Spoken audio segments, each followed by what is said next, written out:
Good evening. I'm Brighton Supervisor Bill Maley, and I'm pleased to welcome everybody here to the October 14, 2015 meeting of the Brighton Town Board. We appreciate having you with us, whether you're here in person here at Town Hall, or if you're watching on your computer, on our streaming internet, or on our Community Access Cable TV channel.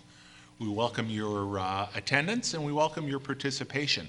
To help you participate, at the back of the room, if you're here in the town hall, on the table there are hard copies of the agenda, as well as a packet with all of our meeting resolutions and backup material that's available for the public to review. If you're watching online, you can get the same material. It's all on our Town of Brighton webpage, townofbrighton.org. And there's a tab for meeting agendas, and you will find tonight's agenda right there. So try to make it a little easier for you to follow along with us.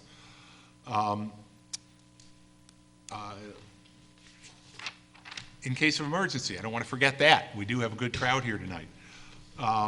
You'll hear the emergency alarm system activate if there's an emergency. If you hear that, please leave immediately, either by the door to my right, turn right, go down the stairs, out the rear door of Town Hall and move away from the building, or either of the double doors at the back of this room, through the lobby, out the front door of Town Hall, down the front steps, and then again, away from the building. Occasionally we'll experience technical difficulties during the cable broadcast. If you're watching us live on our Brighton Channel 12, our community cable access channel, and you have difficulty with the reception, please contact Time Warner at 756-5000. That's 756-5000. We welcome you all, however you're participating. I want to start with a pledge to the flag, and I'm going to ask Town Board Member Jason DePonzio to lead us. I pledge allegiance to the flag of the United States of America and to the republic for which it stands, one nation, under God, indivisible, with liberty and justice for all.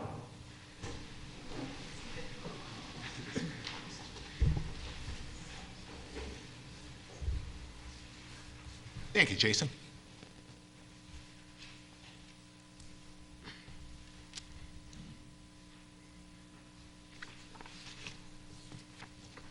I always think the best part of the meeting are the recognitions, and we do have a few tonight. First, this is National Friends of Libraries Week. Actually, next week is Friends of Library Week, October 18th through 24th. And we do have a proclamation, and our executive director, Jennifer Reese-Taggart, is here. And Harriet and Cindy are with you, and if you'd all come on up. And anybody else, obviously from the board or from the Friends board, please join us.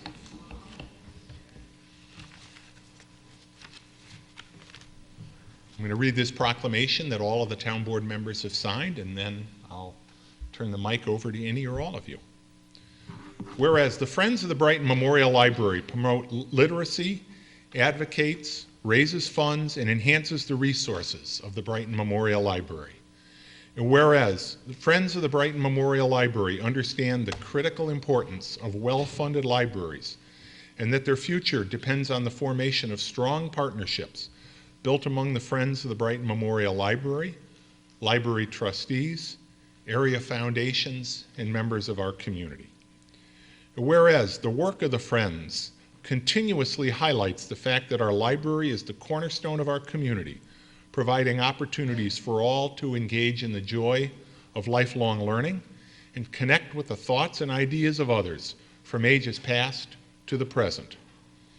Whereas the Friends of the Brighton Memorial Library understand the critical importance of well-funded libraries, and they advocate to ensure that our library gets the resources it needs to provide a wide variety of services to all ages, including access to print and electronic materials, along with expert assistance in research, reader's advisory, and children's services. Whereas the Friends of the Brighton Memorial Library, with their tremendous gift of their time and commitment to the library, clearly set an example for all in how volunteerism leads to positive civic engagement and the betterment of our community.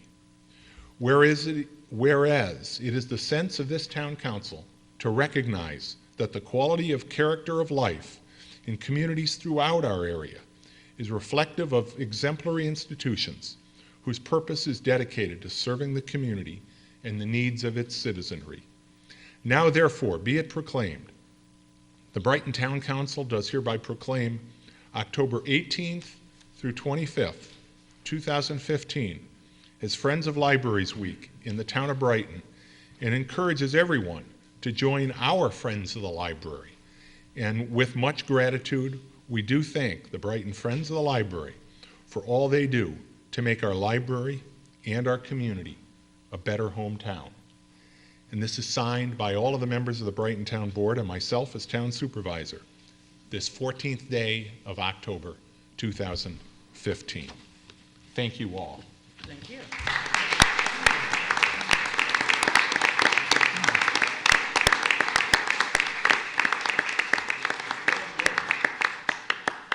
Hello, everyone. I'll say a few words.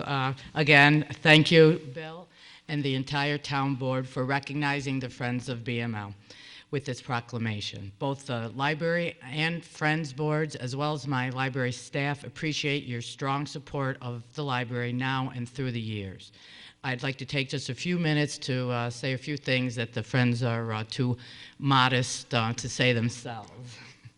And what that is the Friends of BML are a very hardworking group of volunteers that stint neither time nor money. We had over 1,100 programs last year, with the Friends financing the vast majority of them. They are also reliable and very generous donors to our annual capital campaign. Over the past few years, Friends have made annual capital campaign donations that have allowed us to purchase laptops for our computer lab, a DVD repair system, computers for the Discovery Room, solar weave shades for the reading room, children's room, and entryway, and media equipment for the Learning Center. These are just a few. Most recently, the Friends approved our request to recarpet the Learning Center and the Children's Center. The library's annual programming and capital requests to the Friends are financed through annual book sales, their membership dues, and a lot of volunteer hours. If you're not already, please consider joining the Friends. They're a very worthy library support organization who ultimately contribute to our highly literate community. I would also like to add they have very reasonable dues. Thanks again.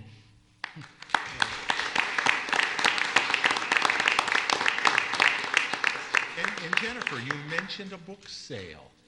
I think did. there's a book sale coming up this month. Book sale. And the date is October 29th Yes. through November 2nd. October 29th through November 2nd. And by the way, if you think that the membership in the Friends of the Brighton Memorial Library is reasonable, and it is, and I'm proud to be a member, the price of the books, incredibly cheap. 50 cents to $1. So if you've never been to the Friends book sale, you owe it to yourself. I feel like a kid in a candy store. There are just so many books in that learning center. It's a great opportunity for everybody. Kindle or no Kindle, get a real book. Really? Here. Nothing like a hard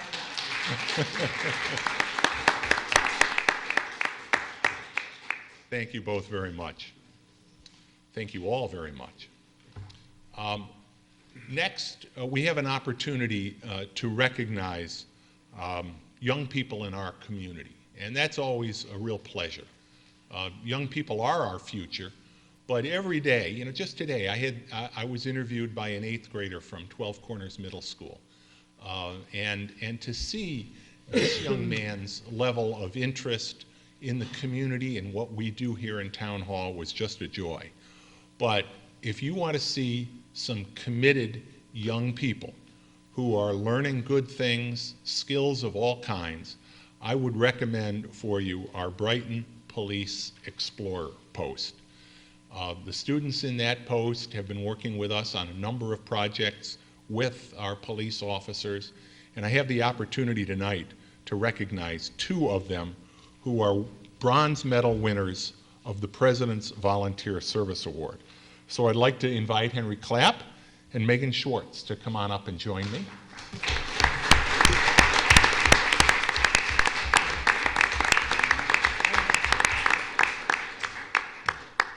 If you've been to the pharmaceutical drop-off, if you've been to the electronics recycling, so many events, these two fine students and others are there working to help get a project done, make this a better community.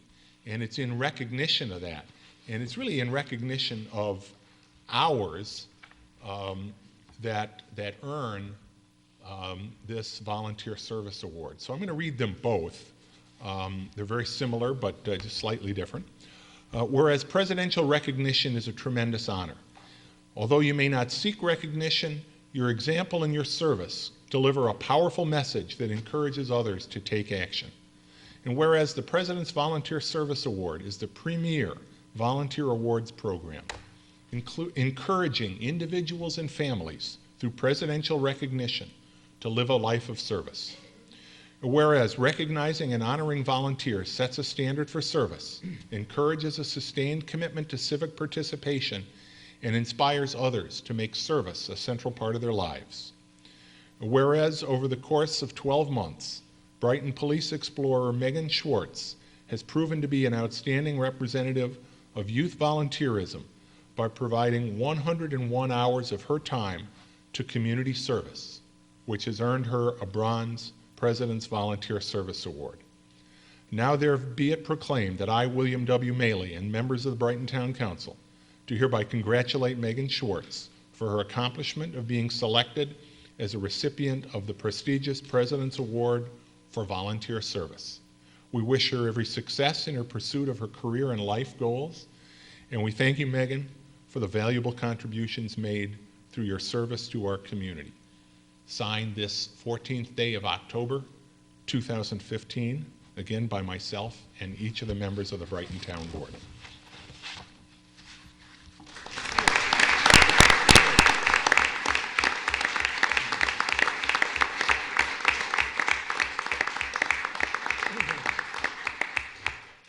And I'm just going to skip over some of those early paragraphs, but read the last couple that are specific to Henry.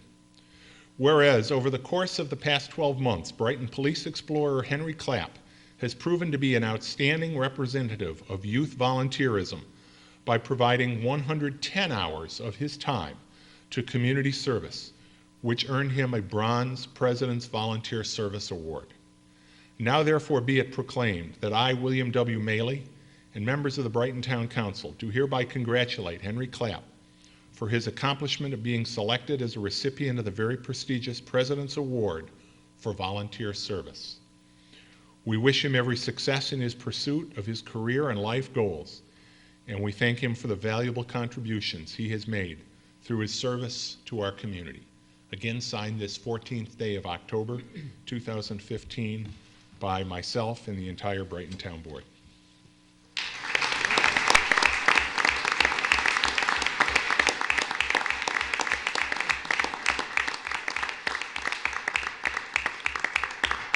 I just want to note as well, in the back of the room, always trying to stay out of the limelight, but Tim Karch from the Brighton Police Department.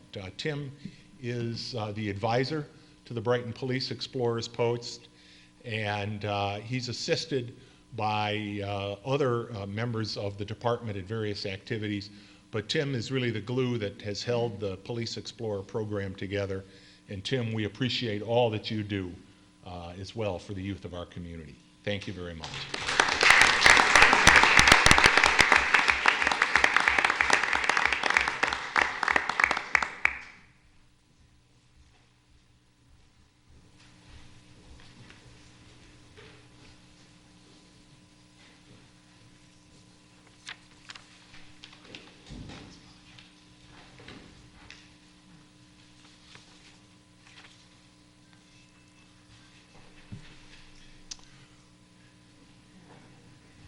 I hate it when everybody leaves. No, it's good to have a number of you still here. Thank you. We're now going to begin the open forum portion of our meeting. During the open forum period, members of the audience may address the town board about any matter, whether or not it's a matter that's on our agenda this evening. If you're here to address a matter that is on the agenda as a public hearing, and we do have a couple of public hearings tonight, both relating to the 2016 town budget, if you'd like your comments to be a part of the record of those public hearings, please hold your comments until we get to the public hearings. We'll be getting to them very shortly on the agenda. But this open forum is an opportunity to talk about any matter that you'd like to talk about. I will recognize members of the audience wishing to speak. When you're recognized, please come to the podium. If you would, please state your name and address. Please direct your comments to the town board and not to other members of the audience. I would also note that if you're at home or if you're streaming the video somewhere else and would like to participate in the open forum, you can. You can call in to 303-3060. Someone will take your call and relay your question or comment to us. That's 303-3060. And if you're deaf or if you're hearing impaired, you can also participate in the open forum by calling our TDD line at 784-5205. 784-5205 for our TDD line. So we'll now start the open forum and ask if there's anybody that would like to address the town board tonight during the open forum. Come on up. My name is Deborah Hall, and I live at 122 Chadbourne Road in the Bel Air subdivision. I'm coordinator for the Bel Air Neighborhood Association, which represents the homes in the triangle created by Monroe, Winton, and Highland Avenue. This area includes parts of the Roselawn subdivision on the east side of Monroe Avenue, Terrytown, Mayflower, Glen Ellen, as well as the entirety of the Bel Air subdivision. Membership of our neighborhood association has asked me to request in writing increased police surveillance of the 12 Corners neighborhoods. Since the spring, we've had an increase in the number of thefts from unlocked vehicles in residential driveways, vehicles being rifled, and similar incidents. Last week, as you know, about 20 families in neighborhoods near 12 Corners experienced similar incidents. These incidents have largely occurred at night.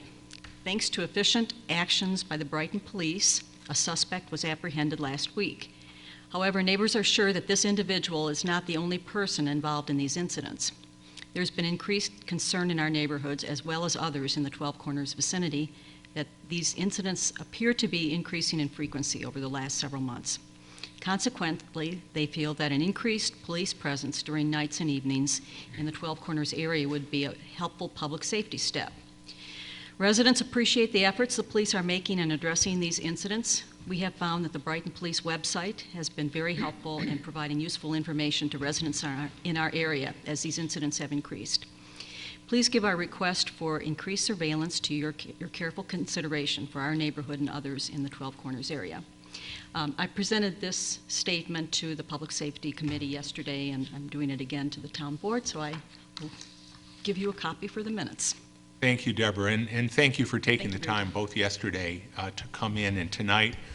I am going to ask Chief Mark Henderson to maybe give an update because you know there's additional information, but to talk about this because it is a very important issue. It's an important issue, and it is a problem in our community. We have experienced an increase in theft, particularly from vehicles that are parked in driveways of homes, vehicles that are parked out on the roadway. There's been one common denominator in a majority of the thefts, and that's that the vehicles have been left unlocked. As we talked about yesterday at the public safety meeting, we're doing our best to get the information out to the community that we do have a problem. We're also asking that we can take some crime prevention methods and steps, something like locking a vehicle. The individual that we arrested in your neighborhood last week, we did arrest We were able to tie back some property, and we arrested the individual for criminal possession of stolen property.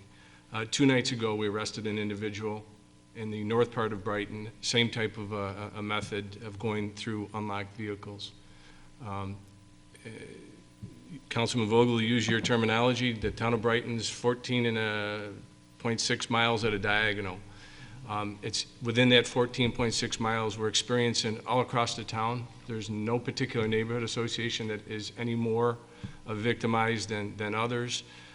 We are directing our patrol forces to the neighborhoods. We are taking proactive measures.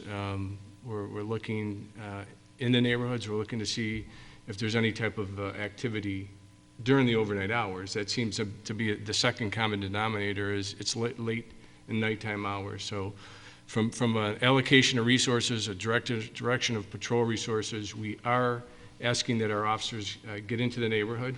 You in your letter yesterday and tonight, you talked about increasing our surveillance efforts. We're doing that. We're also looking at some other methods that we might take from a proactive standpoint to get into the neighborhood. So we have, like I said, experienced a little bit of success with making arrests. I am appealing to the community that we need your help in stopping this problem.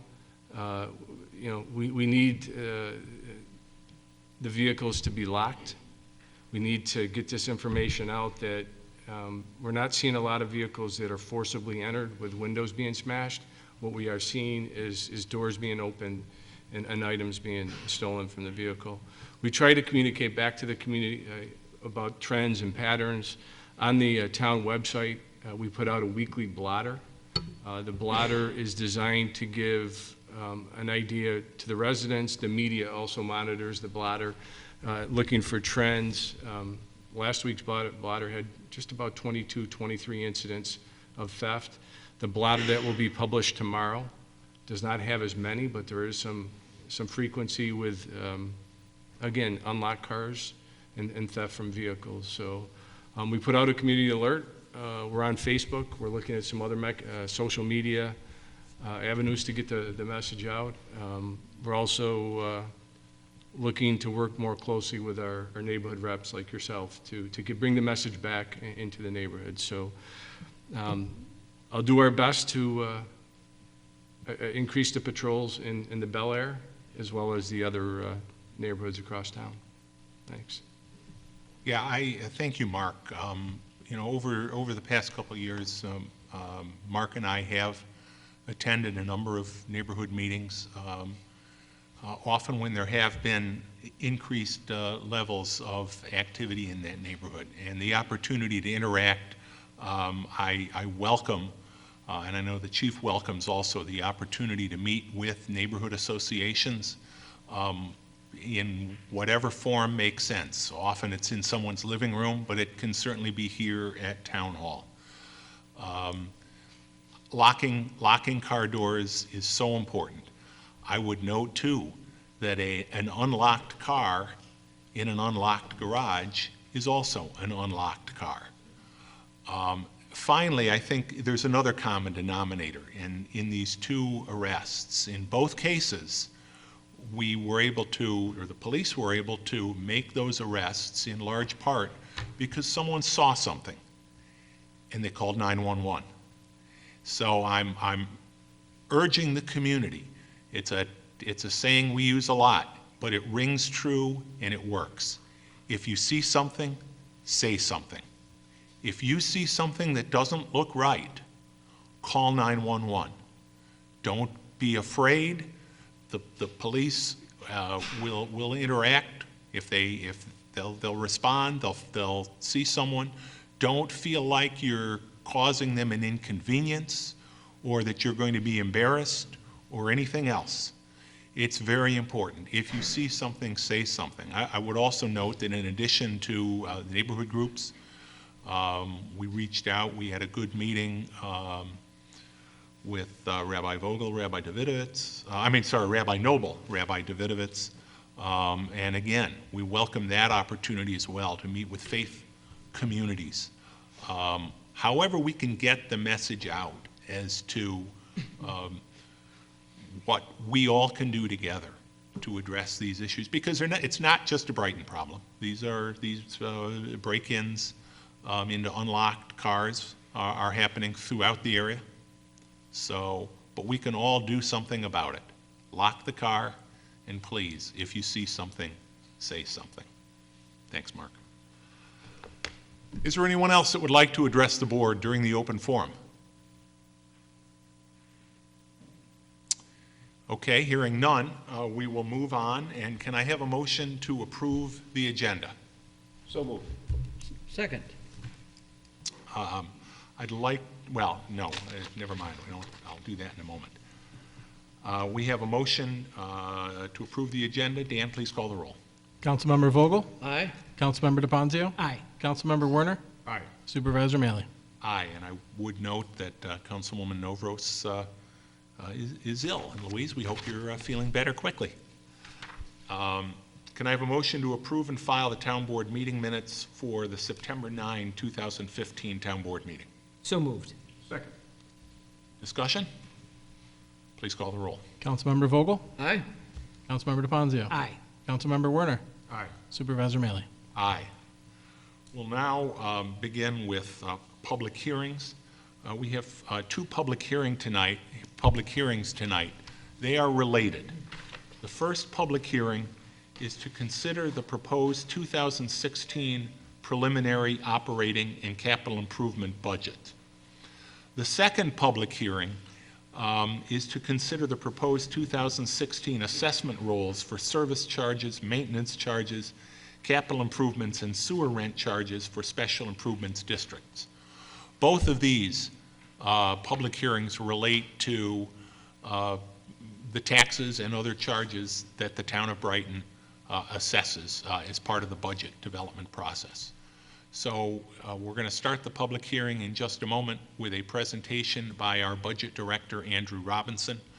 I do want to say, don't worry about whether, if you want to talk to the budget, don't worry about whether you should be talking to the first hearing or the second hearing, even though we are, as a matter of law, required to hold them as two separate hearings. We really look at them together, so we're not going to say, don't talk now, you should talk at the second one. So once we open this budget and after our budget director makes his presentation, we'll give you an opportunity to give us your feedback on the town budget.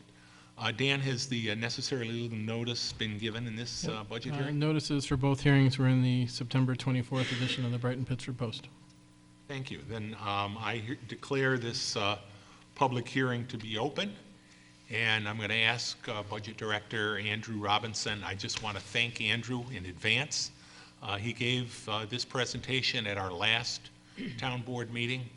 The budget is the culmination of a process that began back in June with submissions and a lot of hard work from all of our department heads and our volunteer Budget Review Task Force and Sustainability Oversight Committee. We've taken that into account first in the development of a capital improvement budget for a 3-year period, and now for the tentative 2016 town budget. I also want to thank our finance director, Suzanne Saso, who was an integral part of that entire process as well. Thank you. But now I'll turn it over to Andrew, and he'll make the presentation. After that, we'll have an opportunity for discussion.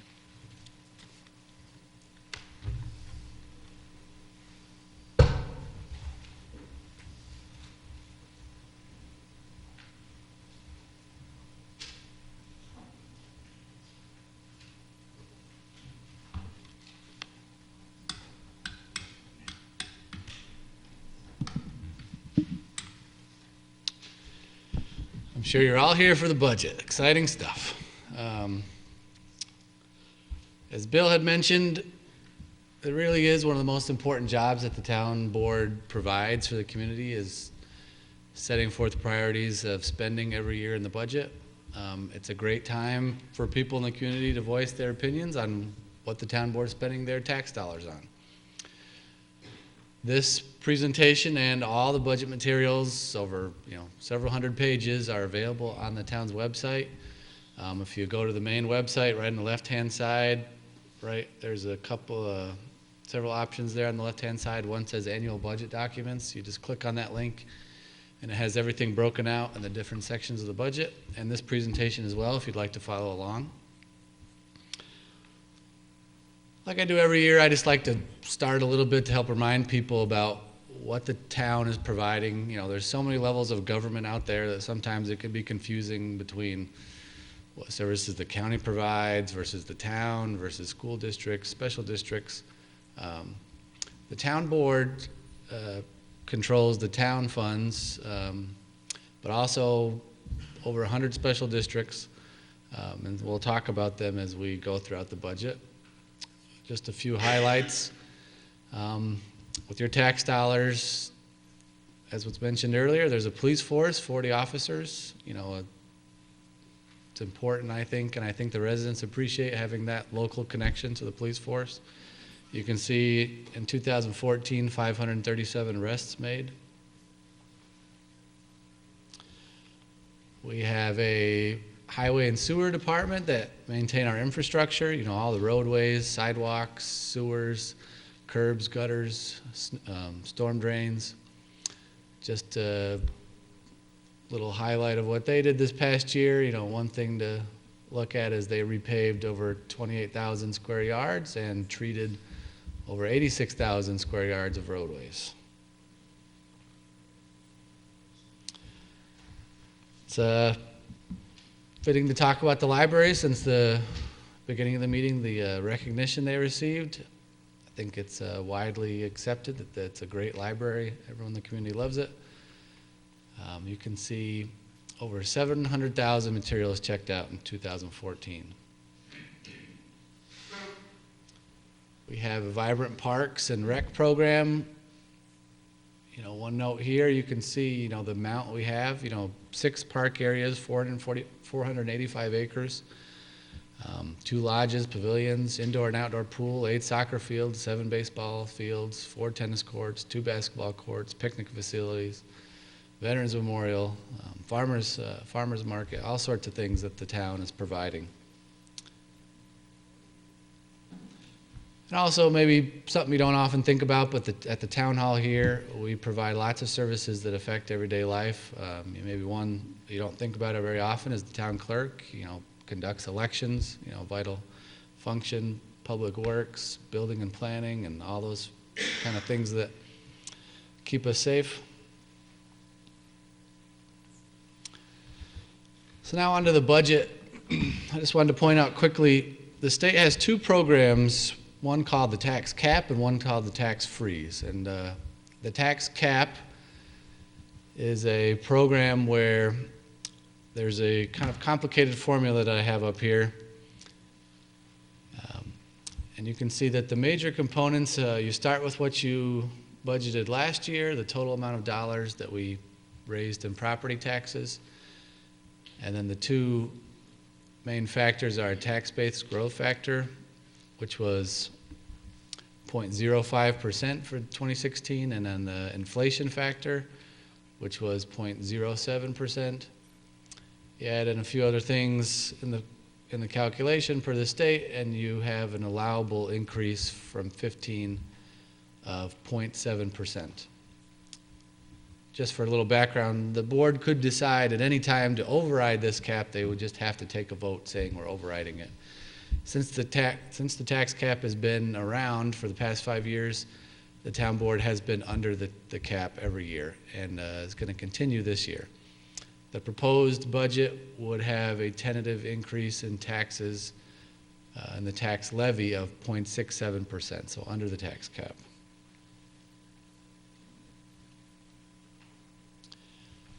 I won't go through the whole tax freeze. It's kind of complex as well, but the basic premise is it's a 2-year program. The first year was last year, 2015. The second year is this year, 2016. And the 2 components are the government had to stay under the tax cap, and we did that, or are doing it for both years.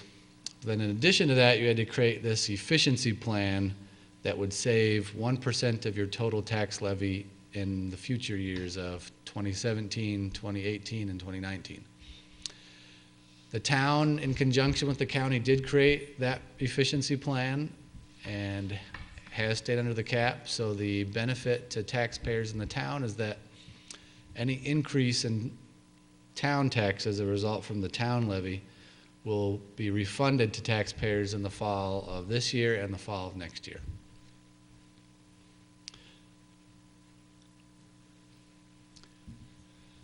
This slide is just a brief overview of how much money we plan on spending and where it's coming from. So I'll talk right down here at the bottom. You can see total for all our funds, for the general town funds and for all the special districts.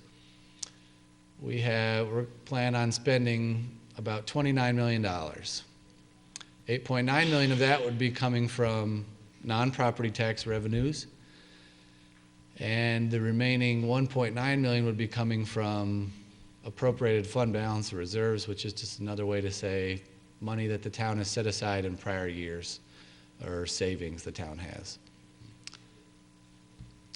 You can see spending is actually decreasing about by $100,000. Revenues are also decreasing by about the same amount.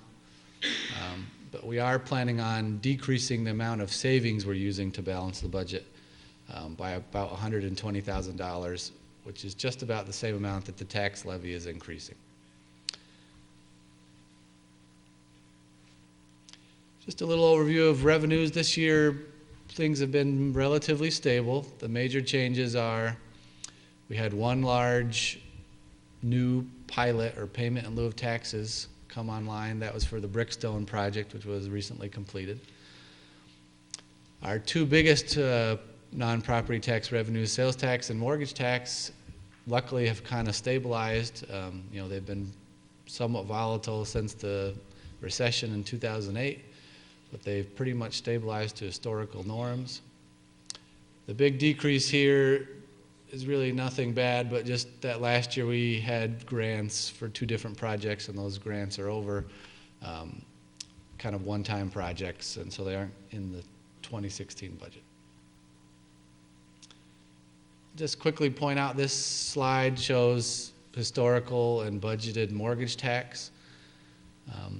As you can see, in the red is the actual, and it's kind of gone all over. It's gone from about $700,000-800,000 back in the early 2000s to almost doubled in 2002 and 3, and then way down to below $700,000 after the housing crisis. But we predict a more historical level this year, and our first half of the year is on track for that. Same with sales tax. The only time sales tax has been more predictable, the only time we've had decreases is during recessions. So it's not up here, but after 9/11 there was a decrease. And also after the housing crisis there was a decrease. But since then we've been relatively stable, and we project a modest 3.5% increase, which is much less than the average increase over the past 10 or 15 years. It's just an effort to try and stay conservative on the revenue side. In expenses, there's not a whole lot changing this year. The major change in our wages is due to increases in our union contracts and a 2% increase for our non-represented employees. I'll just point out elected officials are not taking an increase. The other major change that's happening this year in a positive way that I'll get to in the next slide here, where is it? Or maybe I don't have a next slide. If I can go back here. There we go. Is employee benefits right down here at the bottom. The big benefit that we had this year is we joined a consortium of other local governments in the area called the Finger Lakes Health Trust, and that's where basically local governments are pooling our risk together to get better rates on our medical insurance. And as a result of that, we actually had a decrease, which is the first decrease we've had in a long time in our rates. For our active employees, a decrease of roughly 6.5%. Also on a positive note, the required pension contributions that the town has to contribute towards employees has begun to decrease after the housing crisis and stock market losses in 2008. We had 4 or 5 years of double-digit increases. Last year, we had a small 4% decrease, and this year we've had a quite large 15% decrease. So I'll just point out, though, even though we are going in the right direction, our kind of total contributions are still quite high. We're paying somewhere in the neighborhood still of 15 to 20% per employee towards their pension every year. So even with a kind of difficult year, I would like to point out that the town, isn't cutting important things. We're spending millions of dollars on the critical infrastructure and capital spending that we need to keep the town running. Just a few little highlights. You can see we're purchasing a plow truck, a new leaf vacuum system, resurfacing more roads than last year. We're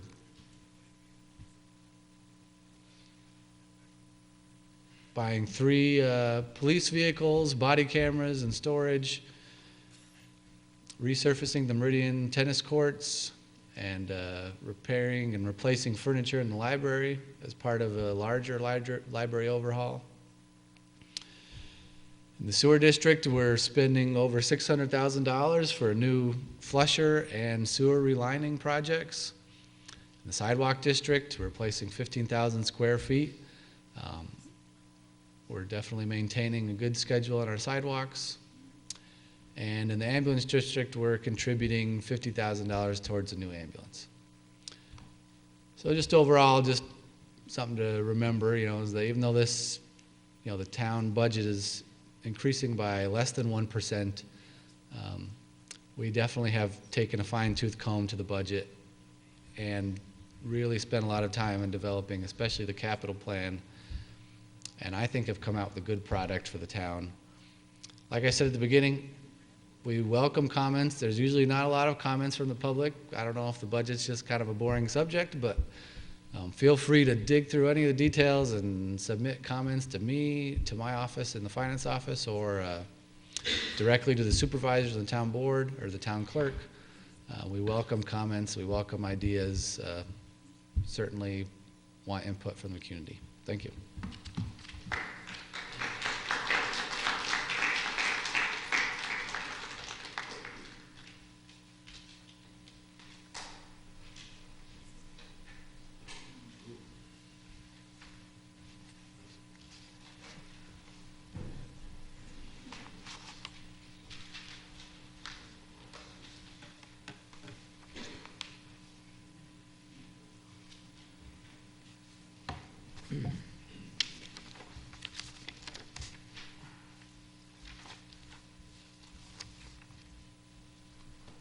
Thank you very much, Andrew, for that presentation. I do want to note, I think we have a number of students here, I'm guessing from the Brighton High School Law and Government class. It's great to have you here. I'm looking forward to spending an hour with the Law and Government class next week. So study up. We'll have some fun. It's always one of my favorite days. As I mentioned a minute ago, I was interviewed by an 8th grader from the middle school. And one of his questions today was, do you interact and how do you interact with the students in the school? So it's great to have you here participating in our meeting. A couple things I just want to note, some of which Andrew had mentioned, but it is important. I'm very pleased to say that although the total tax levy is up very slightly, 0.67% in the tentative budget, the actual tax rate, in other words, the rate per dollar of value of your real estate, is actually declining slightly in the tentative 2016 budget. That's a real accomplishment, and that's thanks to the hard work of everybody involved in preparing the budget. As Andrew mentioned, we will be under the state mandated tax cap in our 2016 budget for the 5th year. This is the 5th budget under the governor's tax cap program, and each one has stayed in compliance under the tax cap.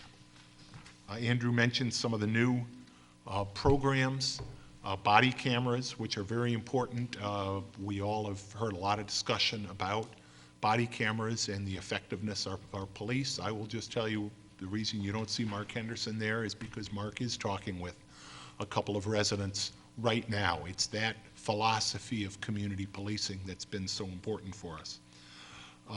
The leaves, Andrew mentioned that we're going to be purchasing a new vacuum leaf machine. The funding for that is in the budget. We're obviously going to have to take bids, go through the purchasing process before we can buy it.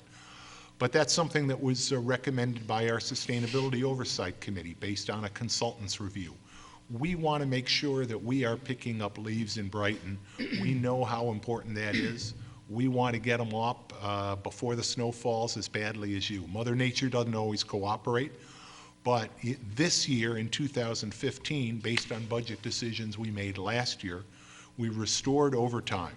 So in November, when those leaves are really coming down, you will see our crews out on Saturdays. We are going to be working very hard to get those leaves picked up. That's under the leadership of our Commissioner of Public Works, Tim Keefe.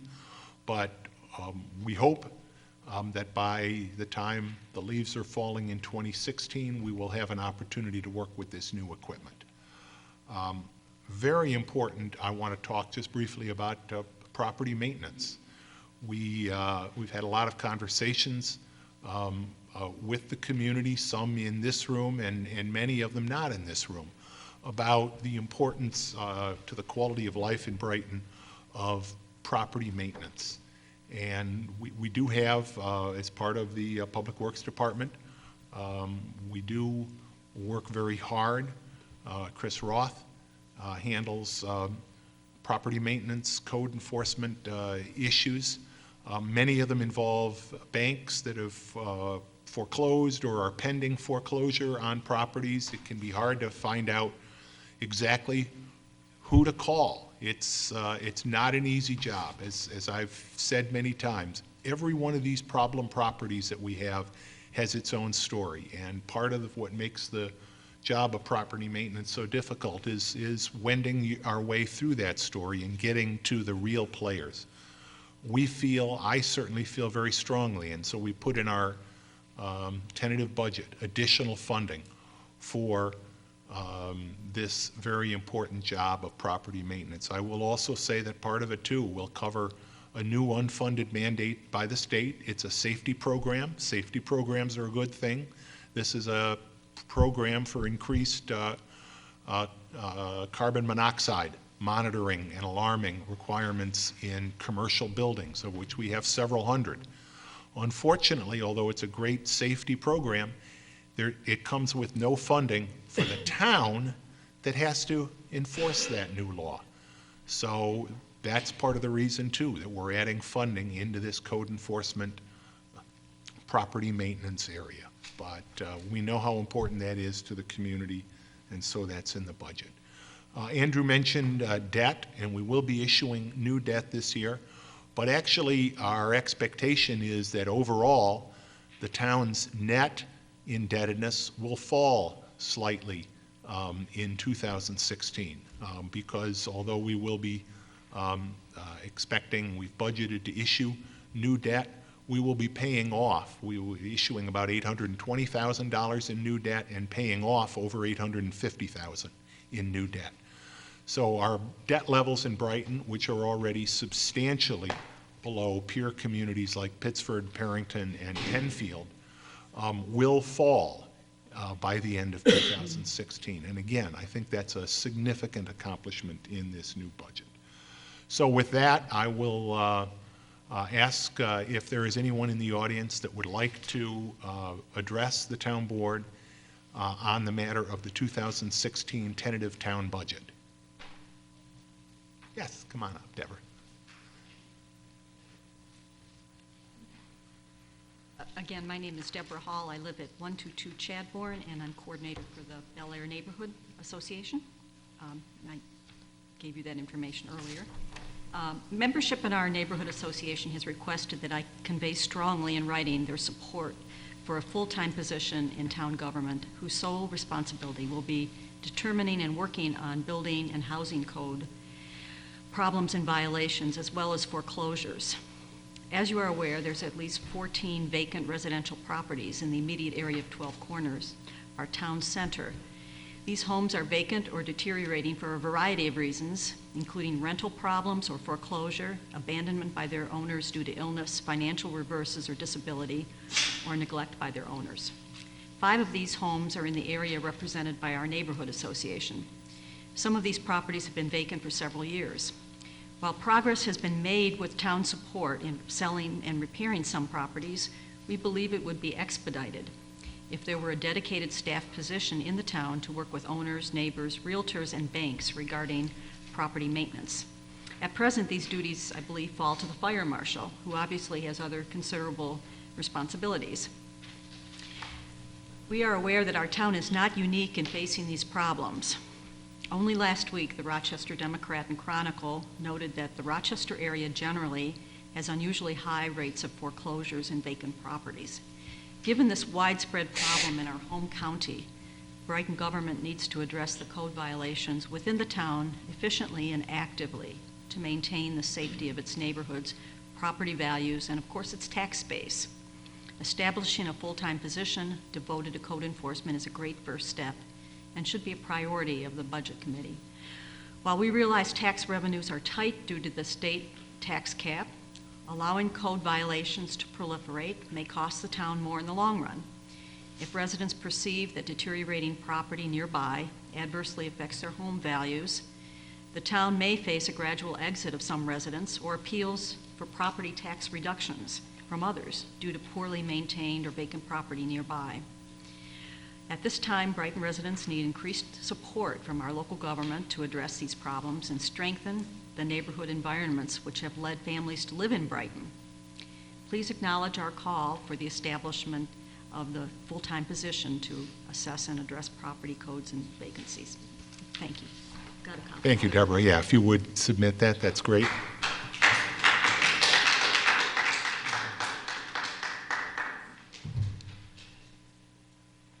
And again, I appreciate that, and we have provided for increased funding for code enforcement, property maintenance. We will, between now and the start of the year, be reviewing our staffing and just exactly the most efficient way of making sure that we are doing all that we can to enhance the conditions of properties, both residential and commercial, in the town. So thank you for that input.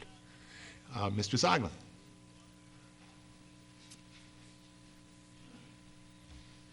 My name is Jason Zoglin. I live at 311 Rhinecliff Drive. I just want to thank Deb and echo what Deb said. I've worked with Deb a little bit too on this problem, discussing this problem with her and my other neighbors.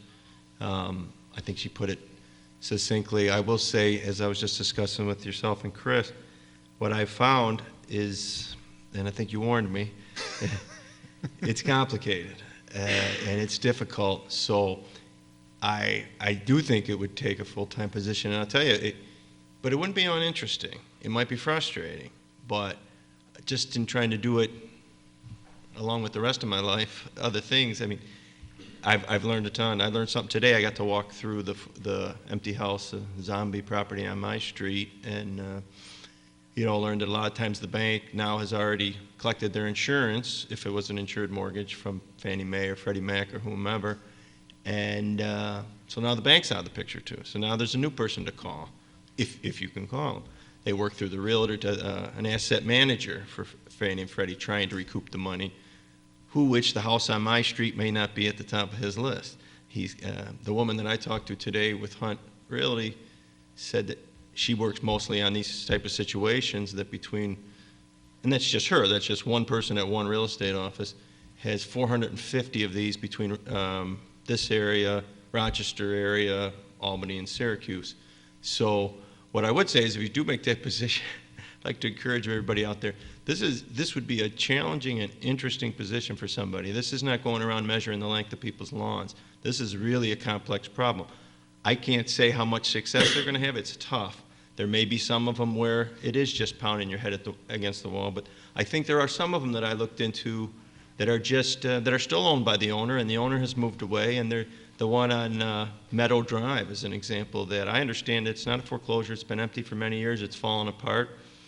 You know, that might be one where you chase down the owner and we said, look, you know, the town takes its actions, and maybe the guy would say, okay, I'm going to sell it, I don't want the town down, you know, after me. So I understand now that there may be some that are really going to be hard and going to take a long time, but I am, to be optimistic, convinced that the right pressure by the town and the community and other, I suspect that we could decrease the number of them. And so I sure appreciate and I sure endorse what Deb said, and any chance that there is funding in the budget for such a position. So thank you so much. Thank you. I know you're in it for the long haul, and so am I, and I appreciate your continued attention to it, absolutely. Yes?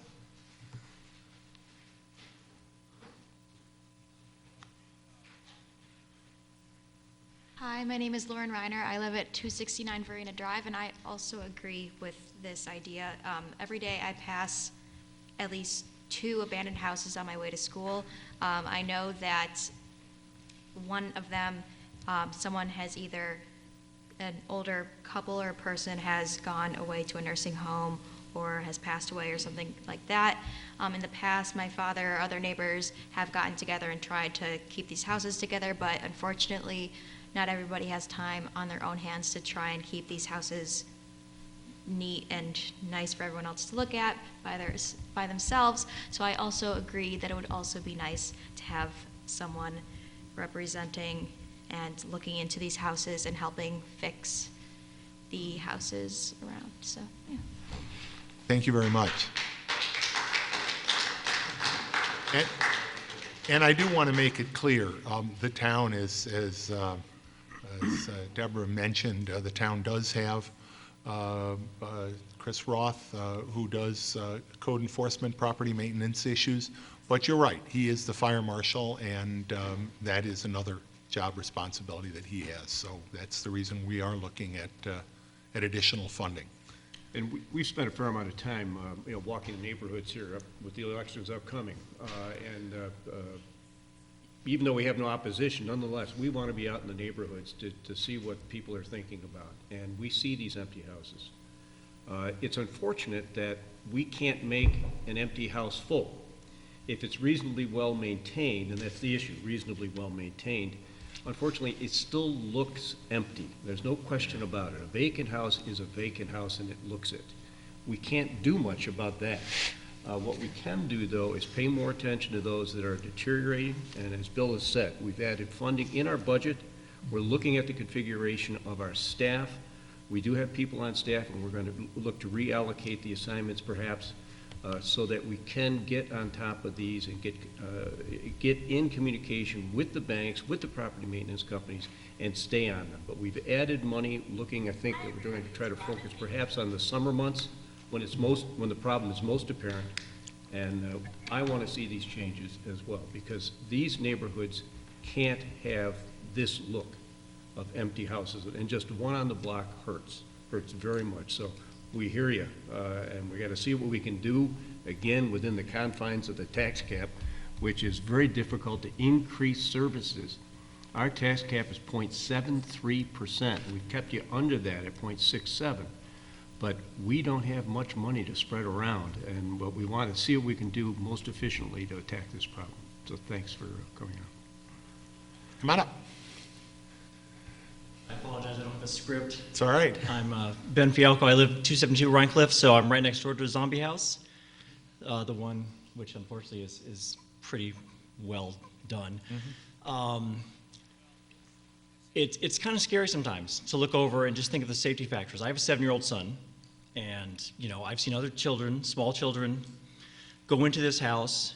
When they were cleaning the house and they had a dumpster outside, there were children climbing in the dumpster, playing with stuff. I mean, they don't know any better. And to have this house and this safety hazard next door to my family and other families in the area, and kids walk by it, and it's a temptation. And sometimes at night, my bedroom is right next to their bedroom. I look in the window, and occasionally you'll see a light flicker on in the house.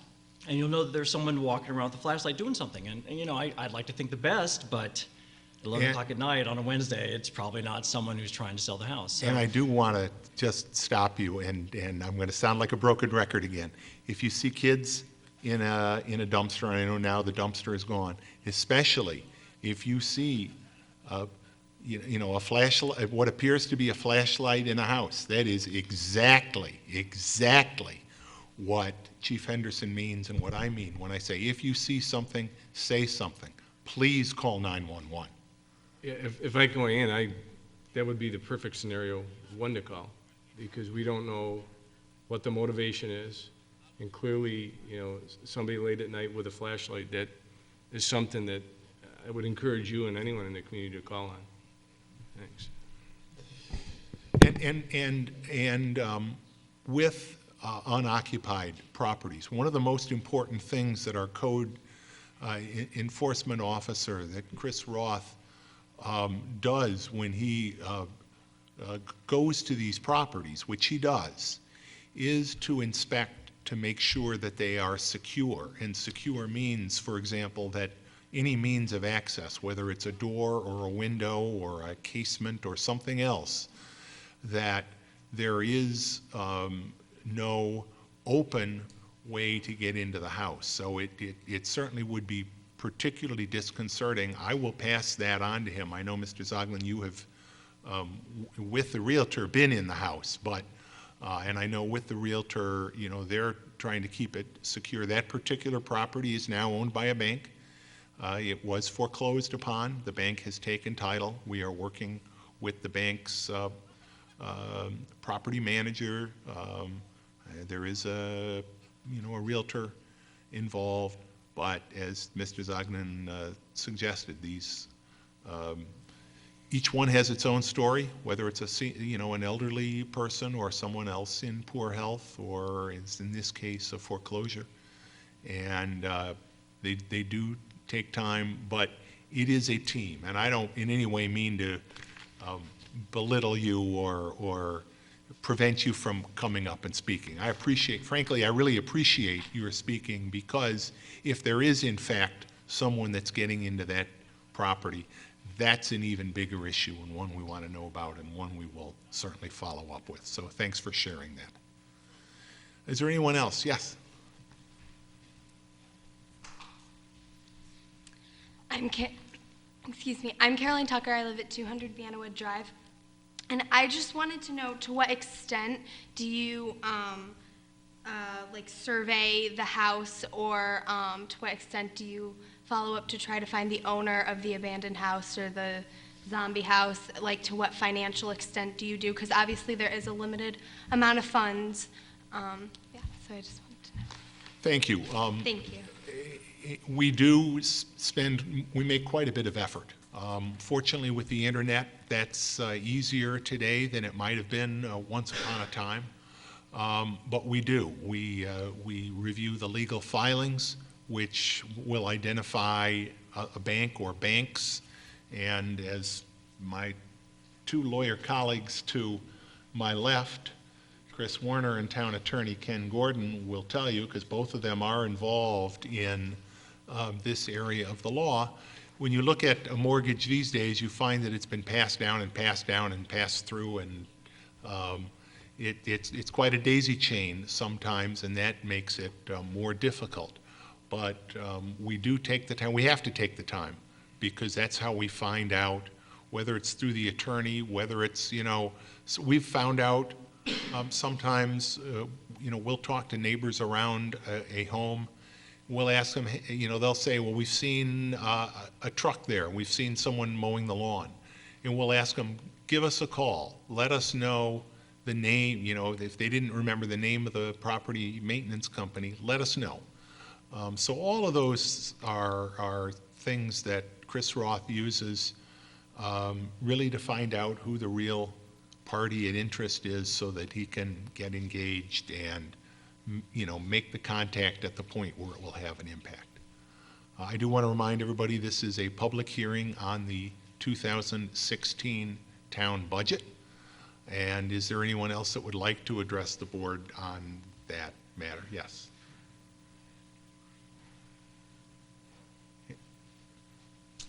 How you doing? Good. My name's Tim Troush, 51 Indian Spring Lane. Kind of like to take a bigger picture of what's for our budget. A couple weeks ago, Bill Smith over in Pittsford put out a fiscal stress monitoring report from the state comptroller, and he had the article in the Brighton Pittsford Post, and I thought it was kind of unique and kind of cool to read, but he gave the numbers for Pittsford on that stress report. Do you publicize ours, or do we know what it is? I have, and we, like Pittsford, are, I don't remember exactly the words that the comptroller uses, but we are not under fiscal stress under the comptroller's He gave the rating. numbers. Do you have ours? I don't have it right here in front of me, but yes, I do have that number. Okay. Ours is slightly higher than Pittsford's. It is. So when you made the statement, we're our peer communities, but we're higher than Pittsford. No, what I said is that our debt level, the amount of debt that the town of Brighton has outstanding, is approximately half or less than half of our peer communities, Pittsford, Penfield, and Parrington. So, but do they have a bigger population or base that they can draw from? So I mean, if we're half the debt than Pittsford is, but we got a higher stress level, is that, I'm just trying to. Sure, we have a much lower level of debt per capita. We have a AA2 credit rating from Moody's. Pittsford's is AAA, Yes, and I commend them on that. But the AA2 credit rating is the second highest of any community in Monroe County. Absolutely. I mean, AA is pretty darn good. You know, I think one of the things that, and it comes back to why, you know, we have houses that are zombie houses, and maybe we took our eye off the ball or something, we didn't have the people there or whatever. Was that a financial issue that we didn't have? Never. The resources? No, it isn't. And in fact, we have not taken our eye off the ball. The last data, again, I think it was 2014 data, I'm not sure. The two lowest zip codes in Monroe County for foreclosures, and they were tied, foreclosure per capita, I don't remember the exact calculation, were 14618 here in Brighton and 14534 in Pittsford. But that being said, we continue to work very hard. That's why we're increasing funding in the tentative budget to address this important where the issue. gentleman's house, is that 14618? Yes, it is. Okay, cool, good. That's good to hear. And then I know you said the Leaf, we're going to finally restore some overtime. That went away for years, or? And I appreciate, and by the way, we do have your correspondence. Yeah. We will be entering that into the record this evening. I don't know whether you got my email that I sent back to you. I wrote you a couple months ago, too. No, you wrote me that. at 5:40 yesterday. I was actually out. I came back from Chicago with a heck of a cold. I hope you're feeling better. I was out there trying to pay my taxes. But I did return your email money to pay my this taxes. afternoon, and I appreciate that, and we will be entering your Well, that's comment in. wonderful. Because my thought process here is the fact that I believe the biggest threat to our wonderful town is the tax base. I mean, we're a closed community. We don't have Eastview Mall like Victor does. I have a friend that sold his house in a very nice neighborhood of one of our very nice neighborhoods here in Brighton, and bought a house in Victor for $350,000 more, and is paying less in taxes. They have a mall. They have a mall. We don't. Right. That mall out in Victor pays a lot of. We have a police department. And we have a police department that is a wonderful police department that is required and well needed. I wrote a letter several years ago to the Brighton Pittsford Post that mentioned that. It is needed. We have an area, we adjoin the city of Rochester for its benefits and its non-benefits, that what causes us there. But we have a limited number of open spaces yet. That's To correct. develop our tax base. And I think a community that we should learn from is Irondequoit, which has basically 0 or 5% less land to develop. And I believe, my opinion, it's my personal opinion, but I've talked to many people about it, is the fact that we need to develop our open space wisely and do it so we can increase our tax base with that area that's there. Now, one of my questions was, I believe some people are turning in petitions to buy more parkland. Correct. And my question was, is that on the agenda? Is that something down the road? We received petitions, and again, this was the third question, I think, in your letter. We did receive petitions that were signed. They asked that the town hold a referendum to consider the purchase of land, the land known as the Faith Temple land, approximately 70 acres of land. The petition didn't get into all those details, but that was the reference to that land. And those petitions were turned in 2013. 2013. That property remains for sale.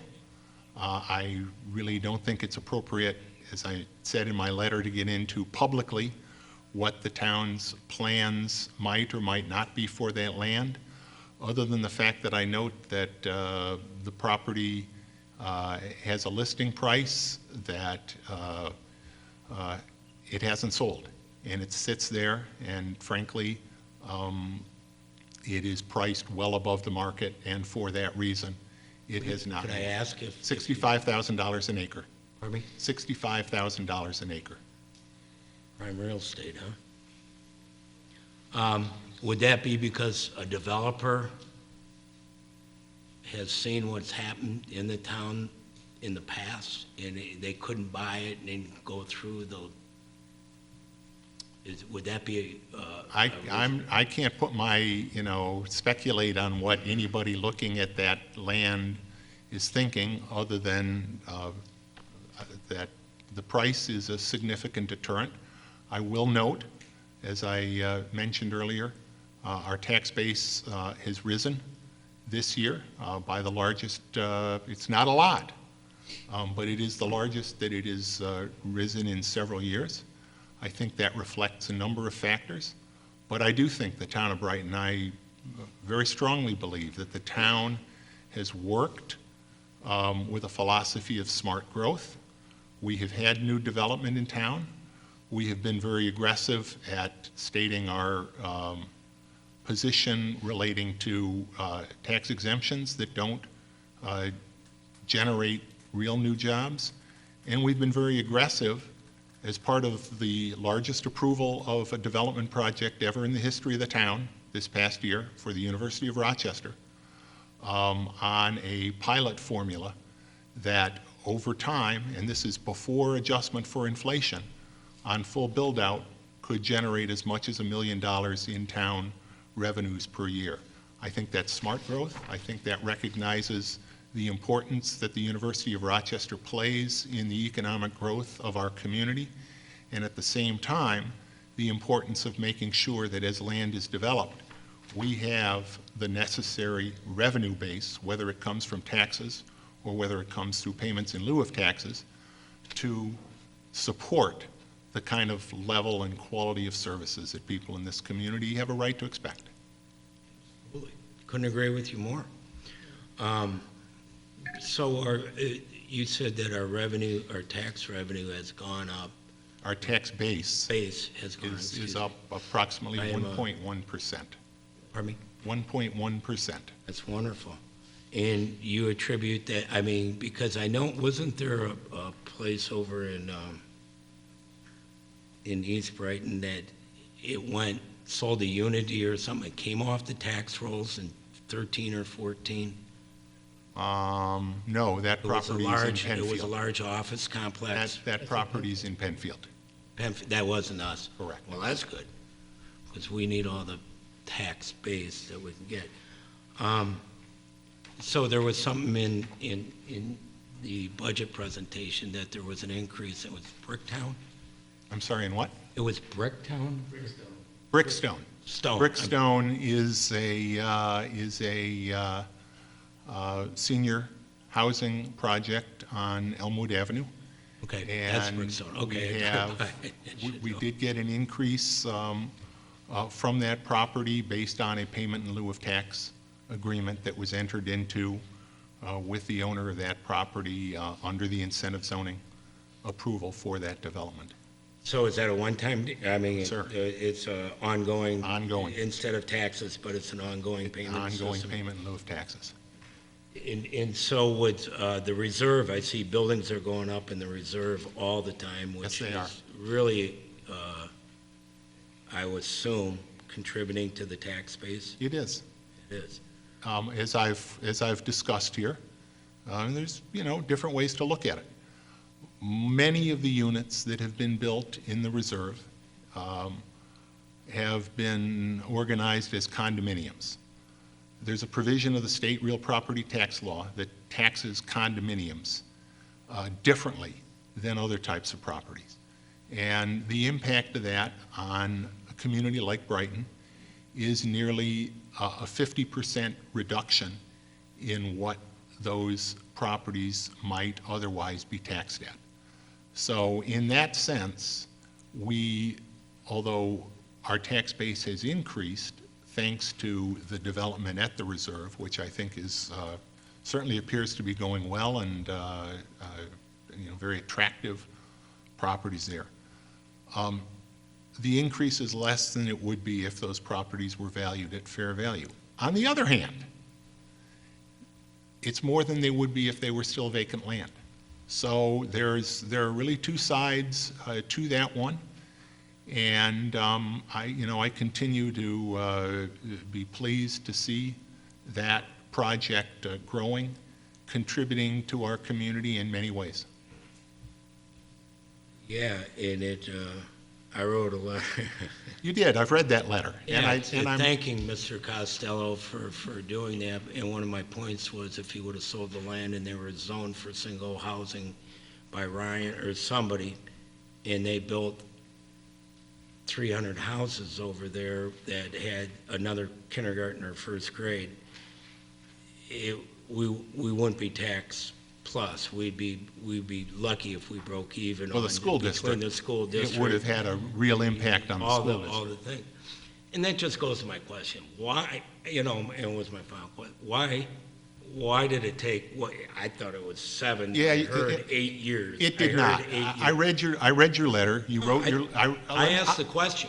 I know, and I want to answer your question, and I answered it in my email back to you this afternoon. You wrote that letter in 2012. Mr. Costello submitted his application in, I believe, September of 2007, an incentive zoning application in 2007. The town board approved his incentive zoning application, his amended incentive zoning application, because he amended his application during the State Environmental Quality Review Act review. The town board approved that amended application in 21 months later in, I can't remember exactly which month that would make it, of 2009.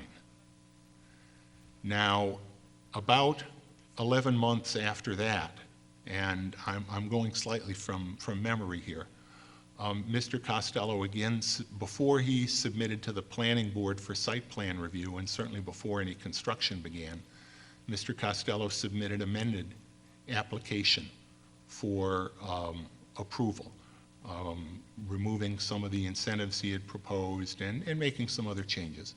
The town board approved that a few months later. I believe 5 months later. He then went through the site plan process, and from the submission of preliminary site plan to final site plan approval of Phase 1, approximately it took a year. That's before the planning board, and that's both preliminary site plan and final site plan of Phase 1. Again, rather than begin the project as he could have at that point, he submitted another amended site plan application about 3 months later, which was approved again in another couple of months. Projects of that magnitude do take time to get through the review process, and I'm happy to go through step by step, date by date with you. But the town board did approve that project. They did so initially in 20 months. And I'm happy submitted an amended he submitted proposal in 2009 because there was feedback from the town? No, this was after it was approved. This was all on his doing? He did a redo? His first amendment was during the State Environmental Quality Review Act process, and that's very common. It's very common. Part of the seeker, as it's known, process involves the review of alternatives.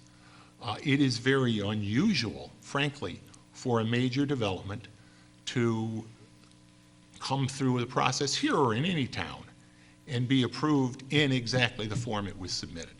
Right. And so he did make an amendment during the seeker review process, and the town board approved that amended application, and I believe it was 20 months after it was submitted. 11 months after that, he submitted another request for an amendment, and the town board approved that amendment request in about 5 months. After that, actually basically simultaneously with that, he submitted to the planning board for the final site plan approval, where everything is, actually located, the grading, utilities, and all of the real details. That was from the submission of preliminary site plan to approval of final site plan was approximately 1 year. But then at that point, he submitted yet again a modification, another amendment to the site plan, as is his right. I'm not criticizing him for that. I think the process has made for a very good project. I'm looking forward to going to the ribbon cutting for the clubhouse on the 24th. So it's a process where Mr. Costello worked with the town. It's not always peaches and cream. These are tough, challenging projects, and it's important that we get them done right. We've been working with a neighborhood off of Brooklawn, off of Monroe here, where 50 years ago, maybe 60 years ago, folks weren't as concerned. The approval process wasn't as concerned about things like drainage. And now we have a neighborhood over there where, because all they had were drainage swales and not necessarily well-graded properties, they have significant issues with ponding and other storm drain issues in their yards. We are working with that neighborhood to retrofit, again, within the constraints of the tax cap, underground storm drainage systems that will, we expect, help alleviate their problems. And we've had, several meetings with our Public Works Committee. They've met with our Commissioner of Public Works, Tim here, our town engineer, Mike Guyon. They've put together plans to address that. Part of the reason that any project takes a while, and this is one of the largest residential projects, maybe the largest residential project in the history of the town of Brighton. So it's important that it be done correctly. That's a two-way process, and Mr. Costello was certainly interested in making sure it was done correctly. Our staff was interested in making sure it was done correctly. And I think the proof's in the pudding. I'm pleased to see what's going up there. Well, I do too. I think it's beautiful, and I think he had a little bit of credibility when he built the Clinton crossings. I hope that the drainage, if that's the issue that held up the reserve, is holding up over at Clinton crossings, because that's a huge tax base contributor also. Mr. Troush, again, the reserve wasn't held up. It wasn't? No, it was not held up. Okay. It was a thorough review of And his team, I mean, he held his architects, some that live in Brighton, even though they weren't working, on his payroll.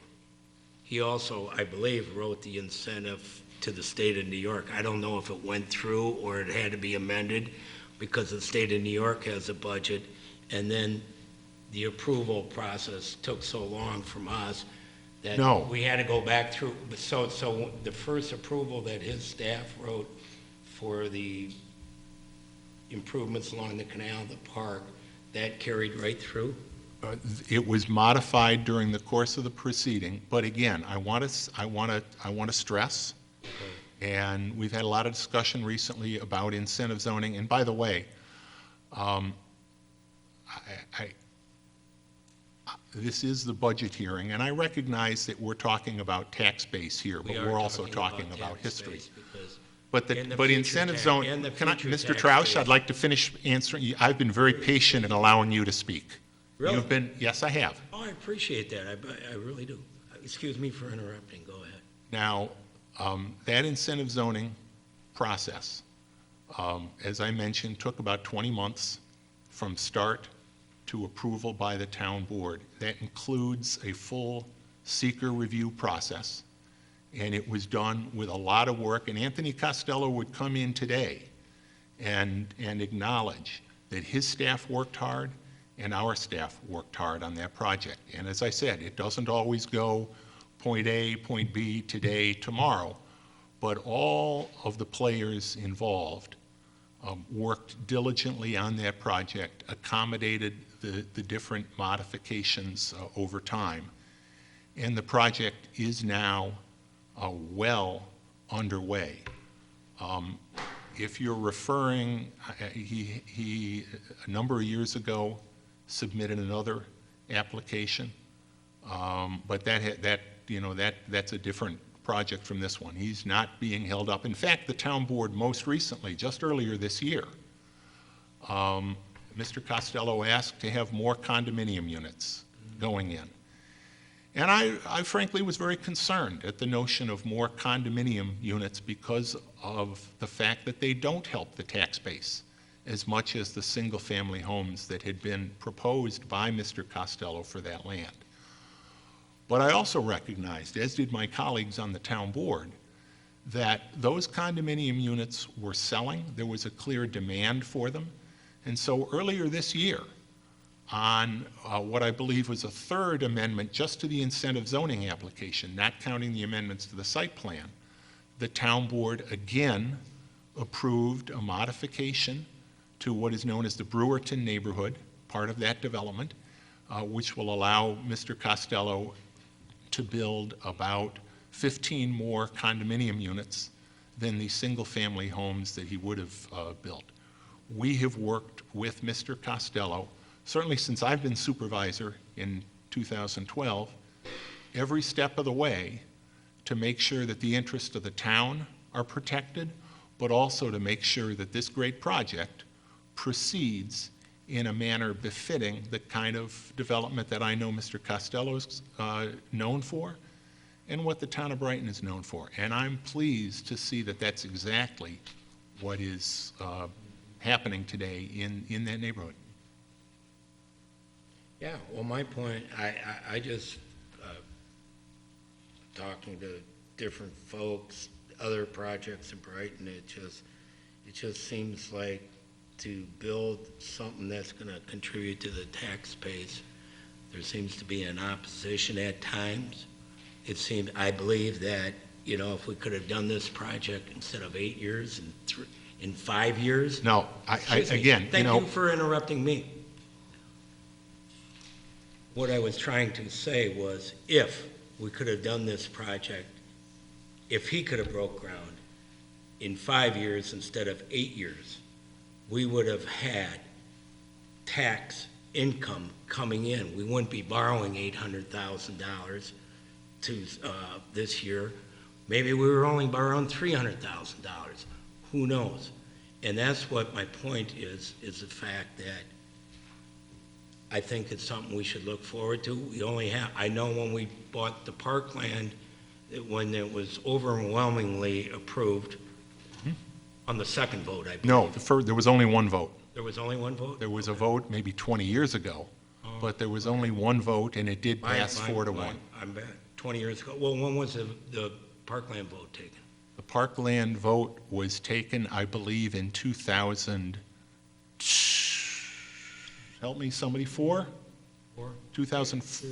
Oh, that's 11 years ago. No, but the other one was more than 20 years ago. 80s, 70s? In the 90s. 90s? Yeah. In 91, I believe. Yes, I We're was about here. 10 years apart. 1991. 13, but I was still again, here. yeah. Yeah. But that was a totally different, that was a very different proposal. proposal. And we said there was 30 And by the dollars. way, I think it's important to note, that was a proposal to buy land for $40,000 an acre. Yes, correct. The town now owns that land. It's land across the street here. The town bought that land as part of an incentive zoning approval. Well, we bought corporate Scranton. We bought that land as part of an most- incentive zoning approval for approximately $8,500 an acre.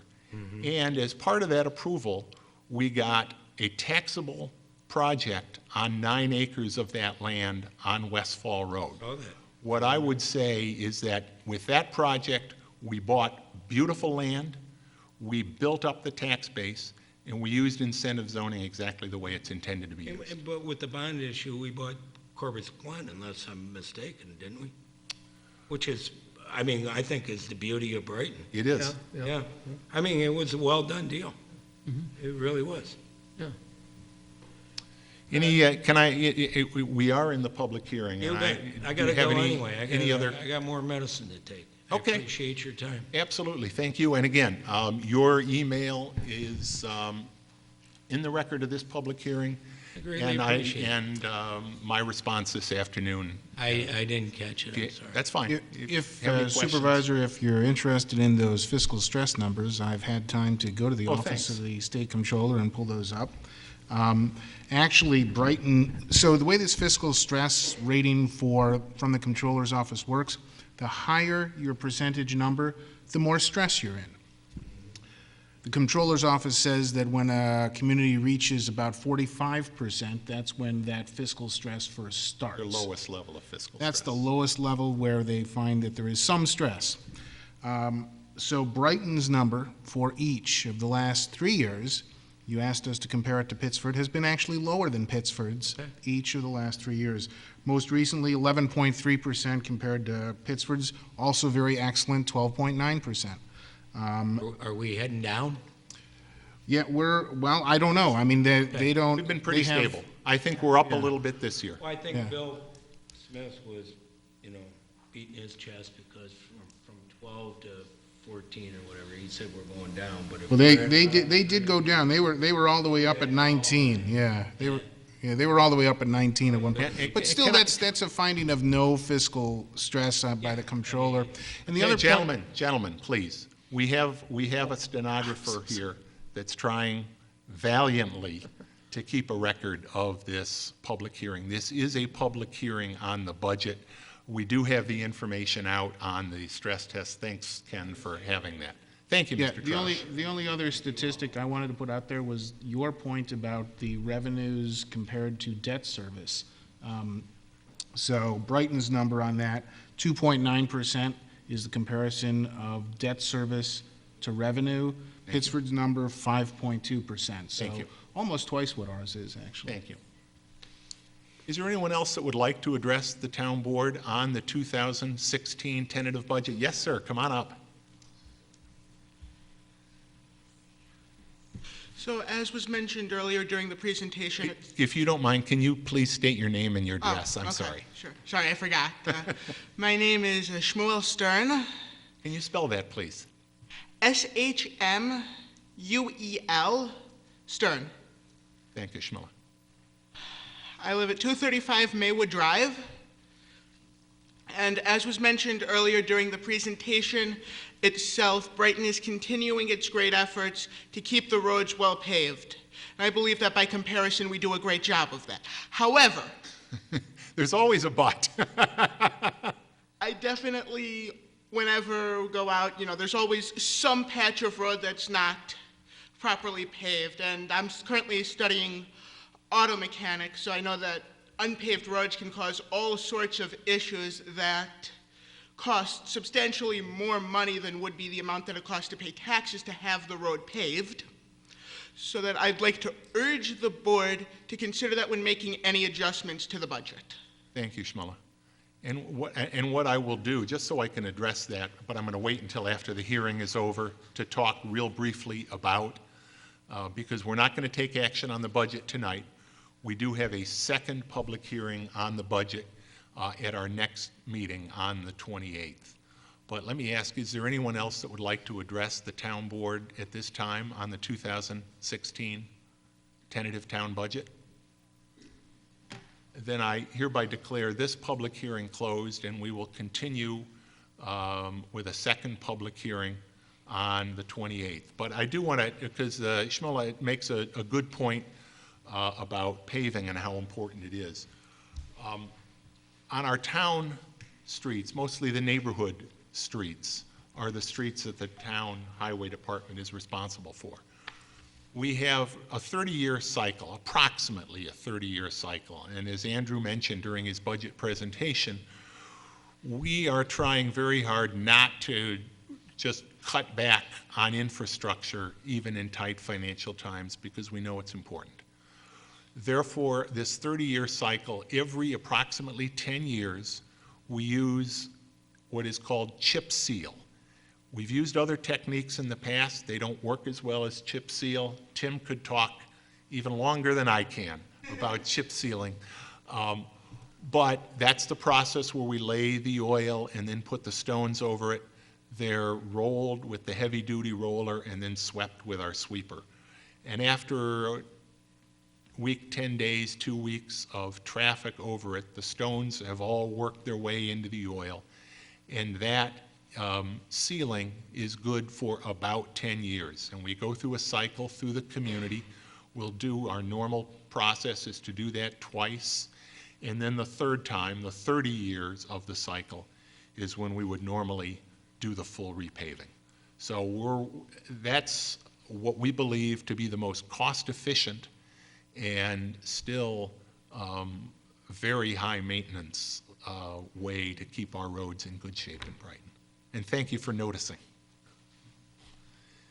Okay, we now have our second public hearing on the service charges, maintenance charges, assessment rolls, the assessment rolls for the service charges, maintenance charges, capital improvements, and sewer rent charges to special improvement districts. Has the necessarily legal notice been given in this matter? Yep. This notice was also in the September 24th edition of the Brighton Pittsburgh Post.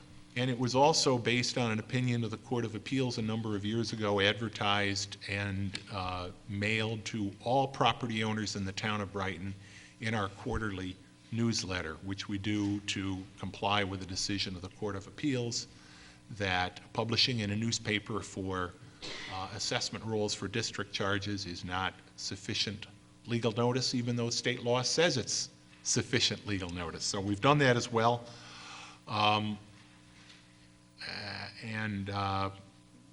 In Andrew Robinson's budget presentation, he talked about our special districts.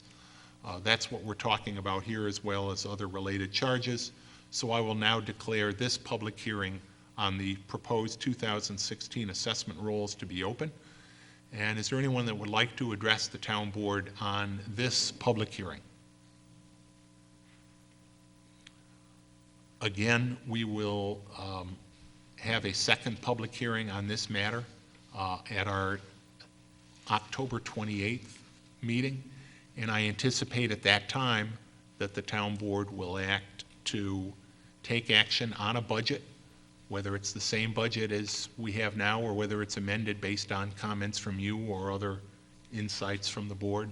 But it is, as always, our goal to try to get that budget approved in October, so that very honestly, when you go to vote in November, you have a budget that you've seen to take into account.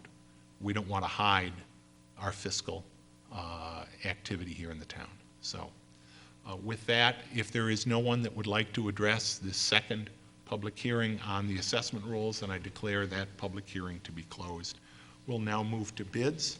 And the first bid, Chris.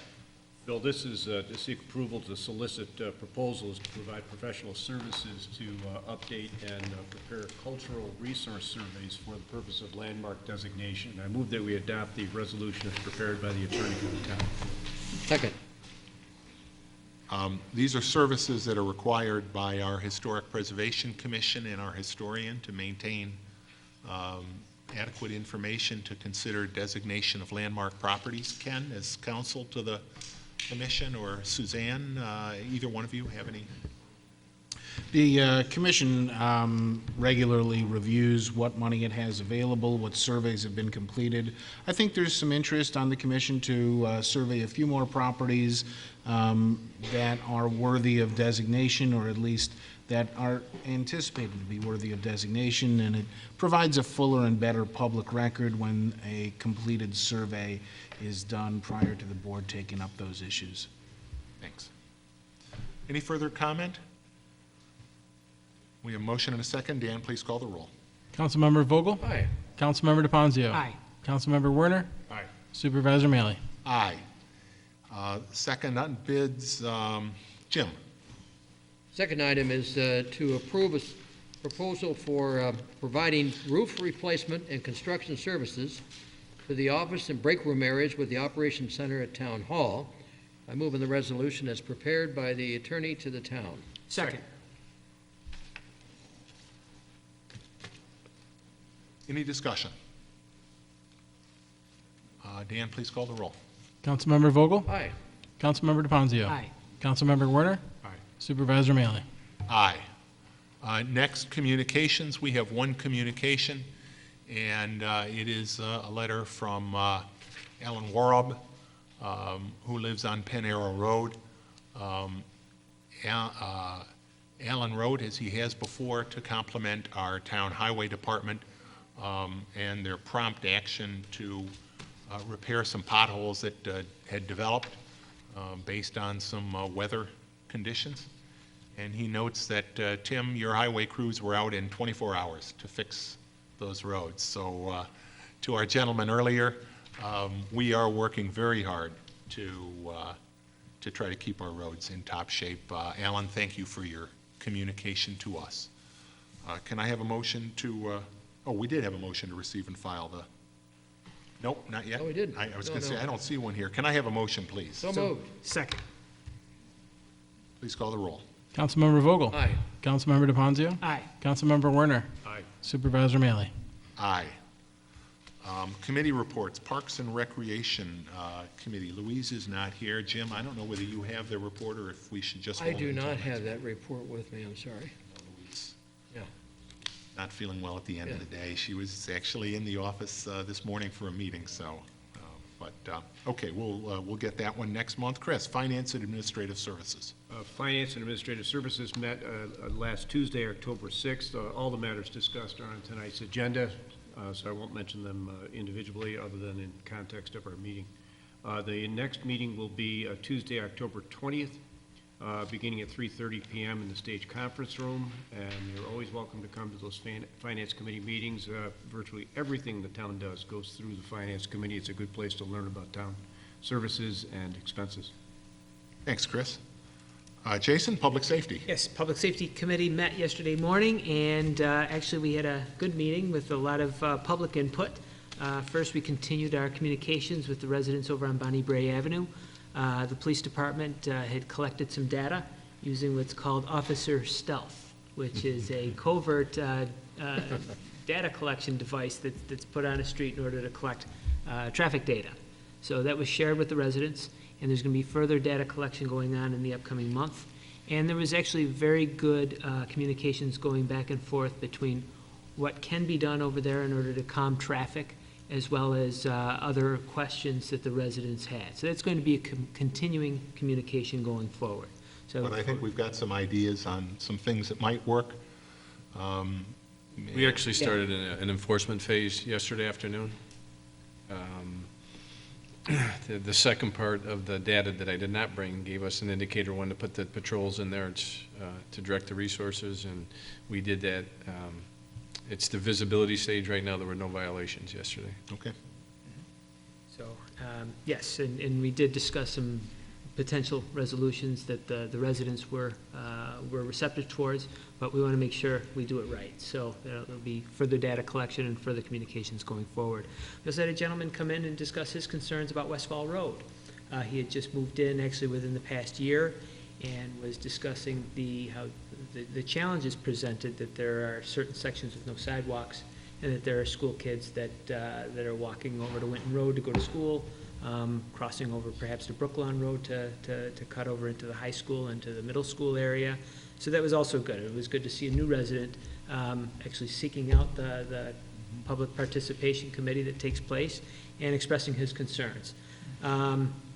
And we also heard from the Bel Air neighborhood that was presented during the open forum earlier. So it was definitely a very good public participation day yesterday. Yeah, it was. And it definitely was. And finally, one of the other items that was discussed was Chris Roth with the continuing preparations for the new carbon monoxide law.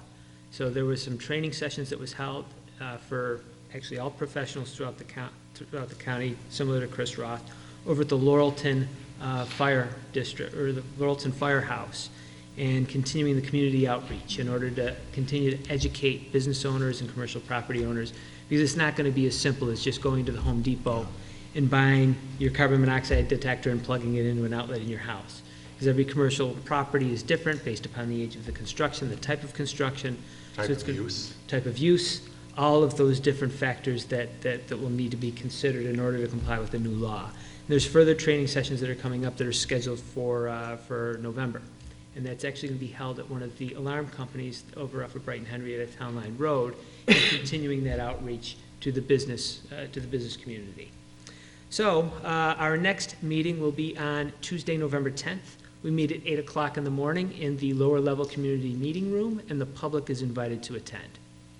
Thanks, Jason. And then one other note on Westfall Road, and Tim updated on this, is the plan for a pedestrian crosswalk at Evans Lane that will help alleviate the challenges of crossing that street, and the sidewalk improvements that have to go in with it. And weather permitting, we still hope we can get that in this year. If not, it'll be early in next construction season.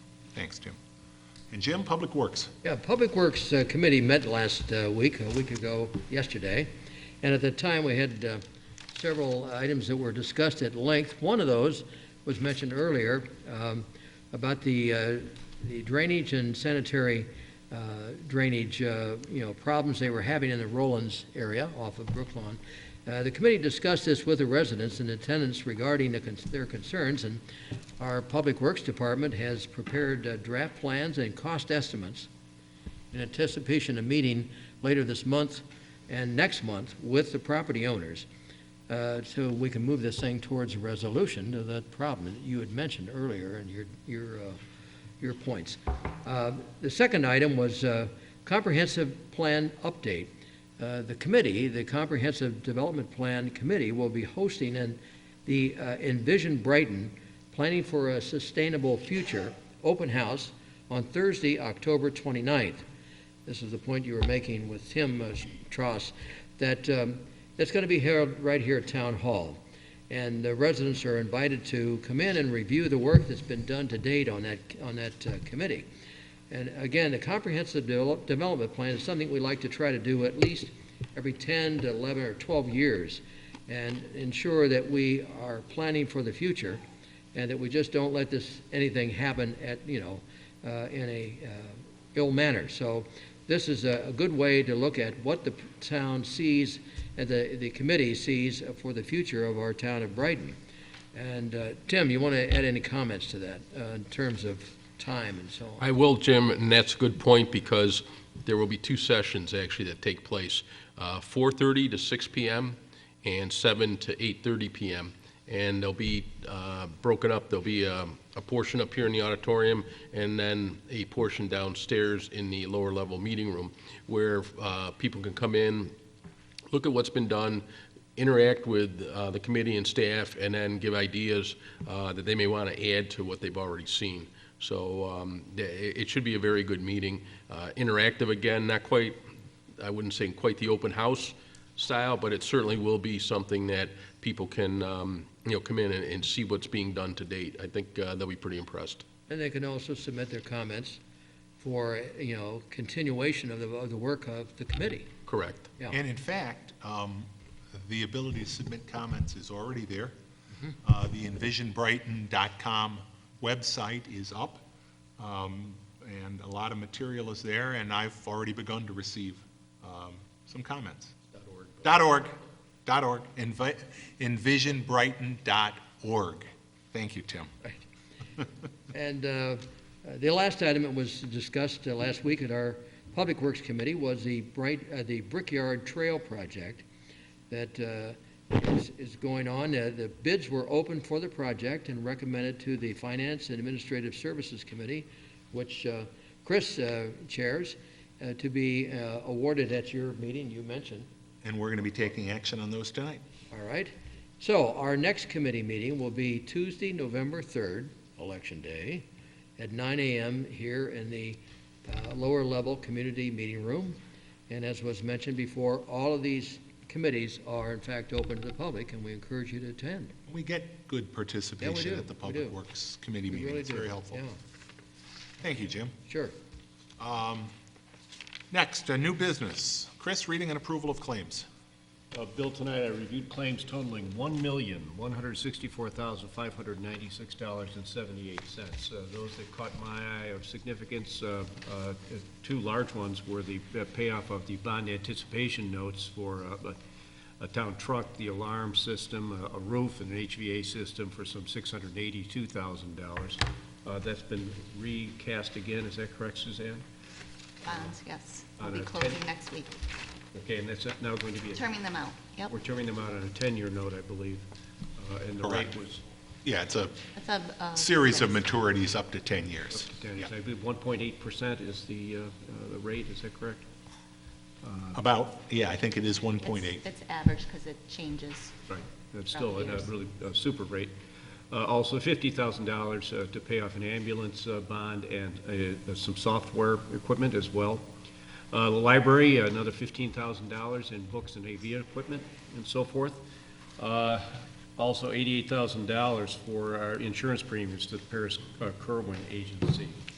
And then two more backhoe trades, where, again, there's an exceptional trade-in deal with the getting us new equipment after, is it 1 year of use, Tim? Is that correct? One of them was 1 and one of them was 2 years. Oh, okay, well, all the better then, because one was some $6,800 for a piece of equipment that cost $99,000.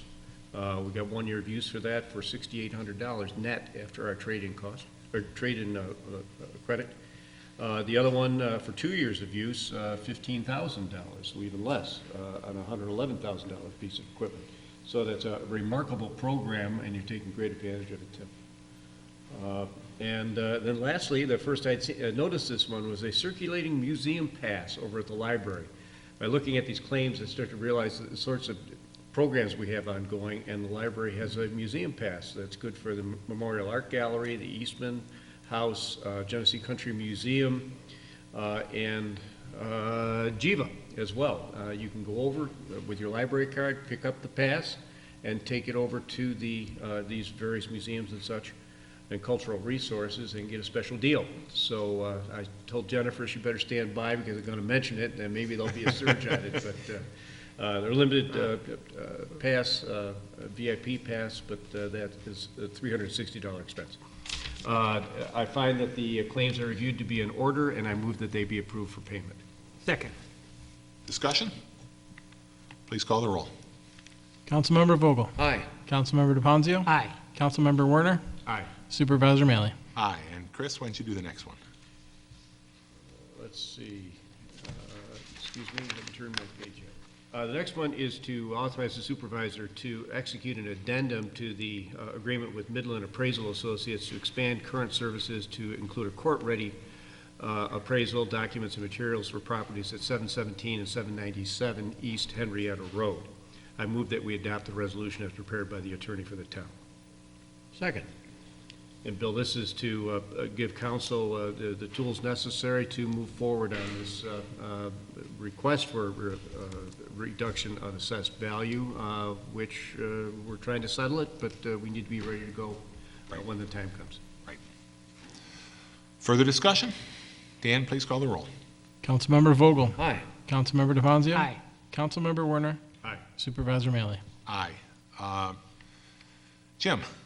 Next item is to approve a transfer of $1,600 from the Buckland Park Landscaping Services account to the Public Works Other Contracted Services account to support additional costs incurred for unanticipated property maintenance matters. I move on the resolution as prepared by the attorney to the town. Second. We've talked a lot about property maintenance tonight, but this is an example of what the town unfortunately does sometimes have to do. These represent situations where, despite giving notice to property owners, lawns were not mowed, and lawns became very unkempt, and the town had to go in and mow them, as we do. We pay the landscaping company a lot more than it would cost if that owner would just take care of it himself or herself, or hire someone from the neighborhood, or even hire a company themselves. But when we do this, we pay for it, but then it gets back charged onto their tax bill, so we will get reimbursed for these. Reimbursed also from the county, is that right? Well, if they're not paid on the tax bill, if they're also not paying their taxes, then under the county tax agreement, yes, the county reimburses the town, and then the town conducts any, property tax foreclosures if it gets to that point. Good. We have a motion and a second. Further discussion? Please call the roll. Councilmember Vogel? Aye. Councilmember DePonzio? Aye. Councilmember Werner? Aye. Supervisor Mealy? Aye. Jim?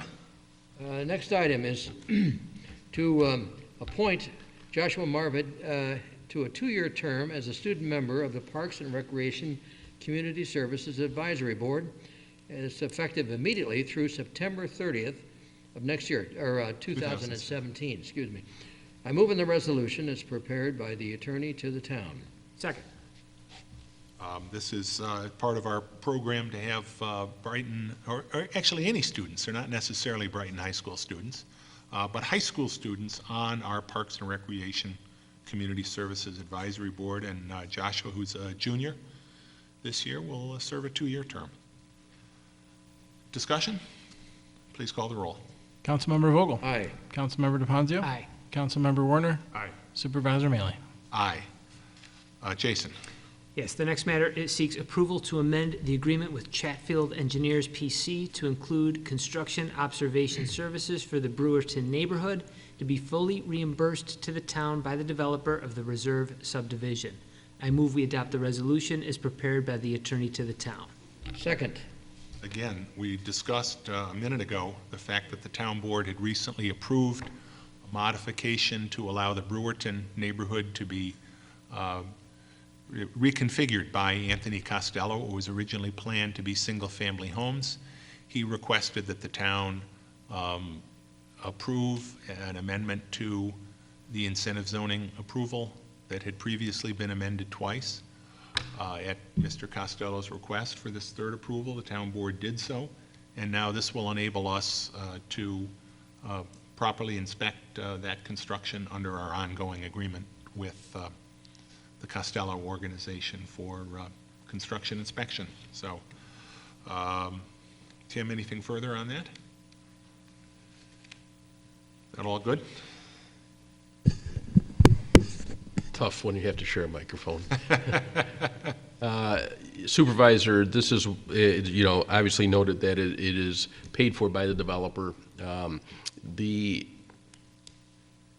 Probably the key issue here is that you want to make sure that the project gets, constructed as it was designed. And having the presence of our consultant out there is giving us that added level of comfort from the standpoint that we're getting a quality product out of, the development. So the things that we take over as far as infrastructure, we know are going to be in as best shape as possible, and for the long term, that'll benefit the town. Great, thank you. We have a motion and a second. Further discussion? Please call the roll. Councilmember Vogel? Aye. Councilmember DeFazio? Aye. Councilmember Werner? Aye. Supervisor Mealy? Aye. Jason? Yes, the next matter seeks approval to accept $500 from Lifespan of Greater Rochester to support elder abuse training attended by various Brighton police officers. I move we adopt the resolution as prepared by the attorney to the town. Second. And Mark, will you be able to give us kind of a rundown of the sort of elder abuse that the police are being trained on, and give some information to the community about the sorts of things they should be looking for and report, and that we're ready to respond to? I sure can. Lifespan is an organization, a great asset to our community. They put together a training program and applied for and received a grant. The grant was designed to have first responders who deal in situations, what to look for regarding any type of situation involving the elderly in the community. So I was approached from Lifespan, by Lifespan, about participating in this. The grant was to reimburse the municipalities $100 per officer for the training. Really didn't need the reimbursement. I believe it's valuable training. It's great training. What it does is it gives our officers some indicators to look for to see if there is a problem. What sort of things do they see or are they looking for? If somebody's a victim of financial abuse, sometimes we'll hear from extended family of somebody that was taken advantage of. We had a particular case in our town where a resident, not of our community, but the child was of our resident of the town of Brighton, basically tracked back. One of our investigators worked a case, found that a financial advisor had basically taken advantage of this person and stole a lot of money. And our investigator was able to work with the family, and charges were brought, and ultimately, my understanding is restitution was made. This training this grant that we're receiving tonight was specifically advanced training for the investigators on how to pursue some of the cases. And certainly, I know I've talked to residents and family members that have concerns. If there's anybody out there that would like to talk about this, I would talk to them personally or align them with staff that have taken the training or with Lifespan. It's great training. It's an added benefit back to the town that they provide us with this reimbursement, but certainly Lifespan is a great organization, and I'd be happy to talk more offline with anybody that has any concerns. And I was pleased when I consulted with you and did not even realize that was when I think of abuse, I always think of physical abuse. Right. And certainly that's part of the training, I'm sure. But the financial abuse is very real. I've seen that too often with clients of mine over the years in practice, that the elderly are victims, and they're victimized not only by family members, but people who they're closest to. They think they're friends, and they're friends for a reason. Yep. Unfortunately, for their own purposes. But also, I've seen a lot of even commercial abuse as far as that goes. Door-to-door salesmen, this sort of thing, selling people things that they don't really need at inflated prices with financing deals all prepackaged. Yep. All of these things are out there, and it's a resource I hadn't realized we had. I was thinking just too narrowly, so. Yep. And Lifespan's right here in Brighton, right? Right here at 1900 South Clinton. Great resource. Thanks, both of you. Thanks, Mark. We have a motion and a second. Further discussion? Dan, please call the roll. Councilmember Vogel? Aye. Councilmember DeFazio? Aye. Councilmember Werner? Aye. Supervisor Mealy? Aye. Chris?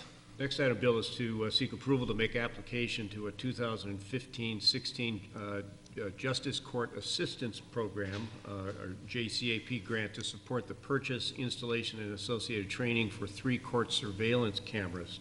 I move that we adopt the resolution as prepared by the attorney for the town. Second. Discussion?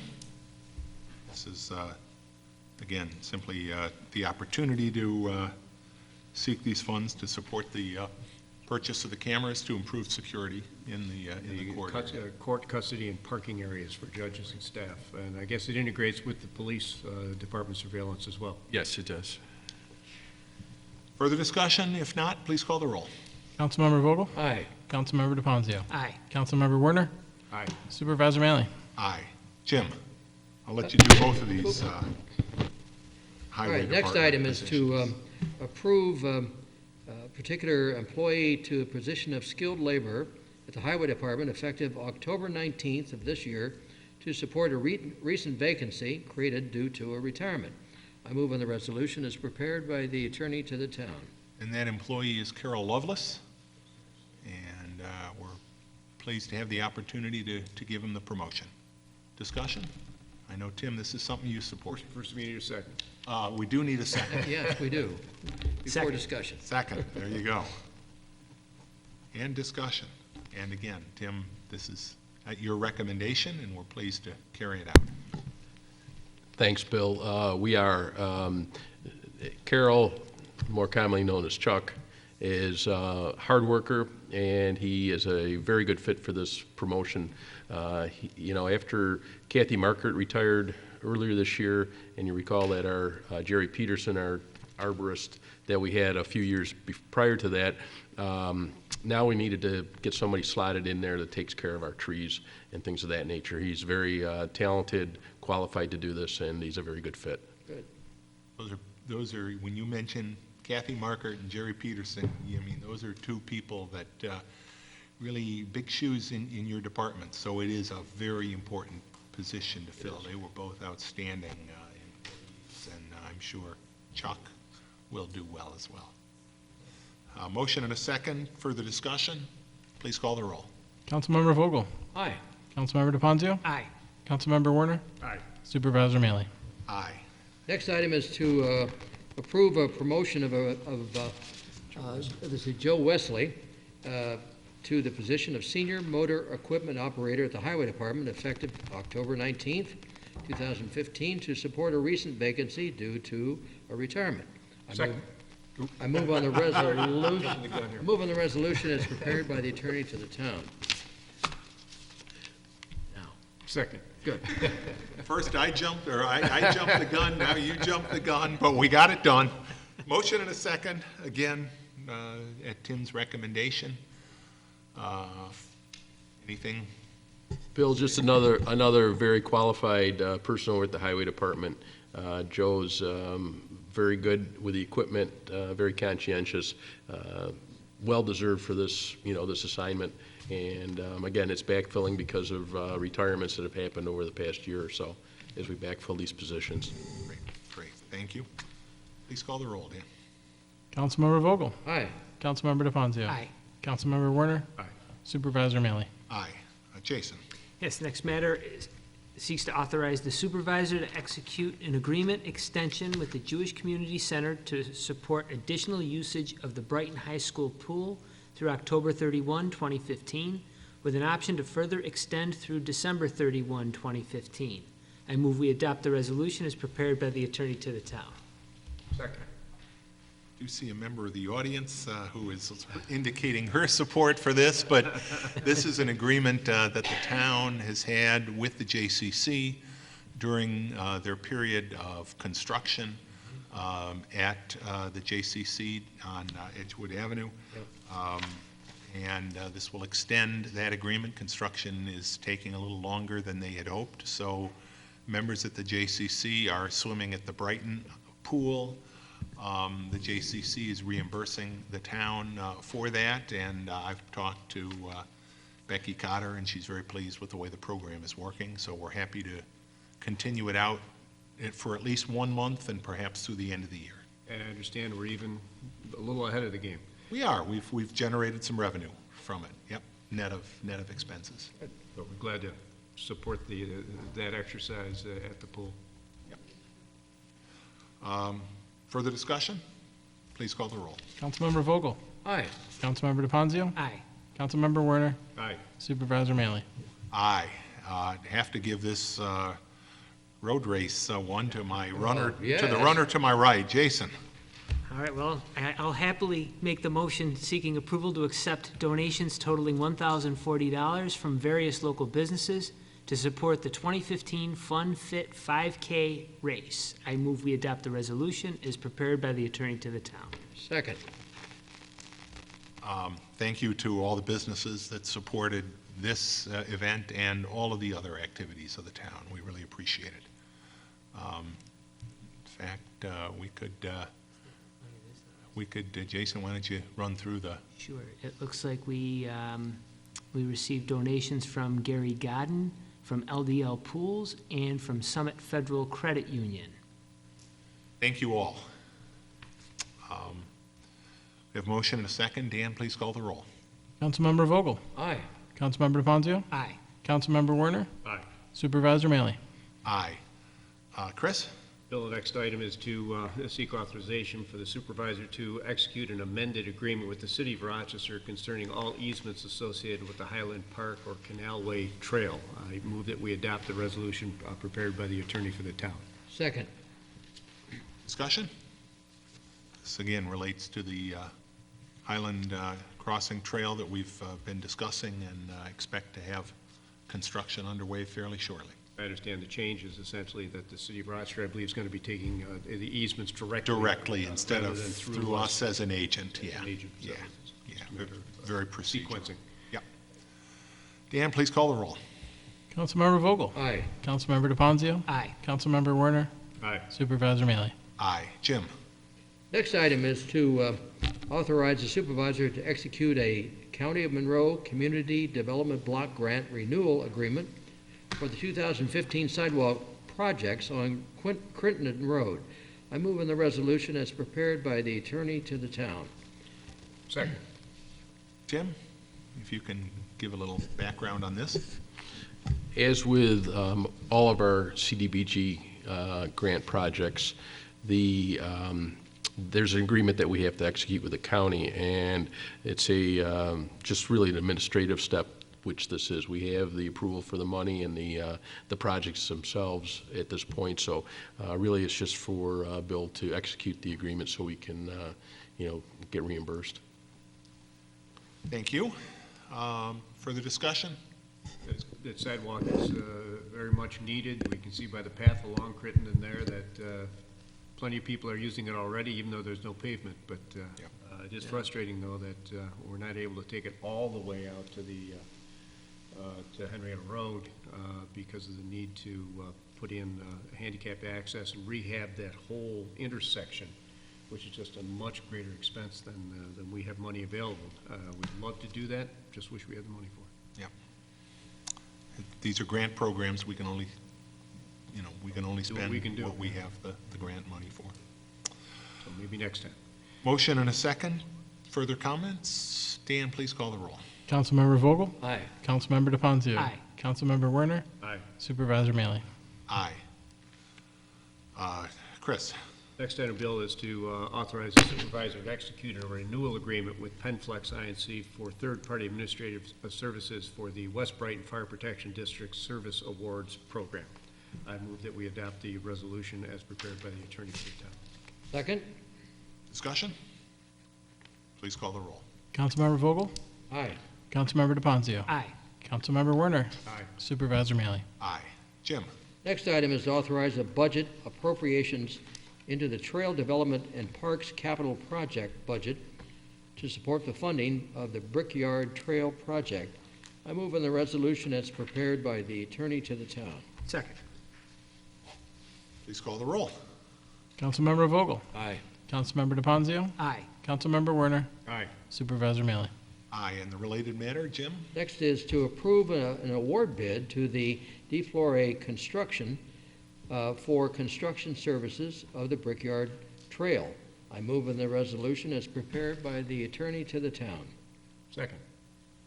Again, this is the same matter that we just appropriated funds for. Now that the funds have been appropriated, we can award the bid. We have a motion and a second. Dan, please call the roll. Councilmember Vogel? Aye. Councilmember DePonzio? Aye. Councilmember Werner? Aye. Supervisor Mealy? Aye. Jason? Yes, the next matter seeks approval to amend the authorized table of organization for the police department to reflect 1 office clerk 2 position and 2 office clerk 1 positions with authorizations to promote a particular employee to the newly created clerk 1 position. I move we adopt the resolution as prepared by the attorney to the town. Second? And this is a matter that we discussed at the Finance Committee and at Mark's recommendation. Mark, would you like to address this briefly? Just a review of some work of a person that was classified as a clerk 2. The distinguishing features more were aligned with the civil service classification of clerk 1, and that was a recommendation that I made to the board. Just trying to flip down to get through the resolution to that. There we go. Yeah, thank you. And, you know, this is Diane Monahan. Diane, I didn't know, yes. Works directly for you and does reflect her duties. And as you reference in here, that the promotion is consistent with her position on the list for civil service purposes. Correct. Any further discussion? We have a motion. Who seconded that one? Jim? Jim did. Thank you. Please call the roll. Councilmember Vogel? Aye. Councilmember DePonzio? Aye. Councilmember Werner? Aye. Supervisor Mealy? Aye. Chris? Last item, Bill, is to authorize the supervisor to execute a renewal agreement with the Monroe County Energy Aggregation Group for the purchase of electricity and natural gas by the town. I move that we adopt the resolution as prepared by the attorney for the town. Second? Suzanne? Yeah, actually about 15 years ago, the town joined with the Monroe County had set up with other municipalities in the area, aggregate group to purchase gas and natural gas and electric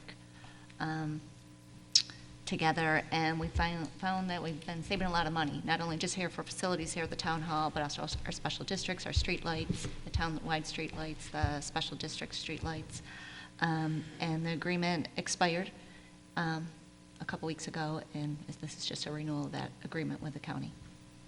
Great, thanks, Suzanne. And the thing that I really didn't realize is we looked at, other potential, consortium opportunities with other groups. Is the other great thing about this program is the billing is all configured by our billing accounts, so we don't have to internally parcel out, because obviously we have a lot of different accounts, different buildings, lighting, and all of that. Where we have 20-some special lighting districts, and then just within our different facilities and breaking that all out.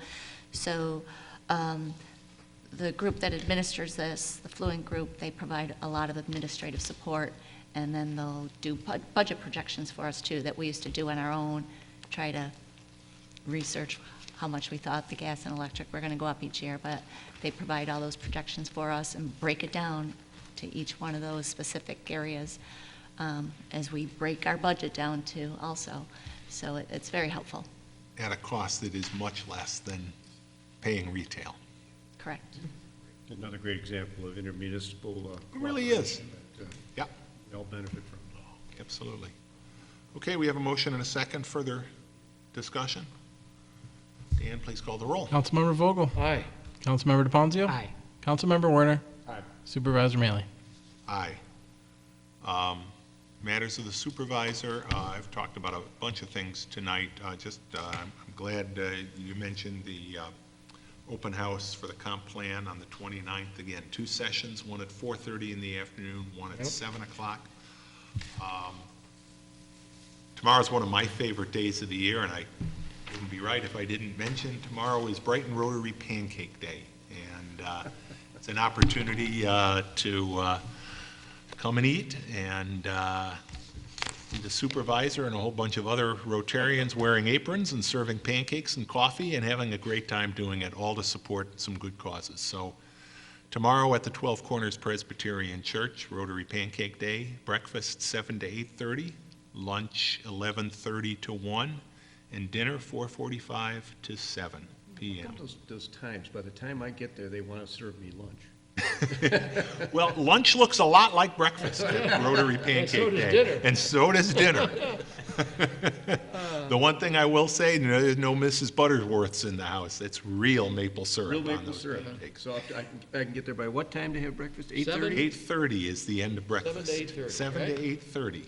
Okay, and dinner is Dinner is 4:45 to 4:40. 7, and Okay. lunch is 11:30 to 1. And some people, God bless them, make all three. I am not one of them. I'll be working all three. I won't be eating all three. That's all I have. Matters of the attorney? I have nothing. Matters of the clerk? Well, I'm going to just speak up for my fallen comrade this evening, Louise, 'cause I know Saturday is her her big event. Oh, yes. And that we'll all be helping out at. So the electronics recycling and paper shredding at the Yep. Highway Garage, 1941 Elmwood Avenue, from 9 until noon. Good. Look forward to seeing folks there, rain or shine. Absolutely, and that's electronics, not appliances, not kitchen appliances other than microwaves, and also document shredding, not business shredding. Thank please. you, thank you. Thank you. Please. Yeah. This is really not a setup for that, but it For the is an residents. opportunity for residents to have your,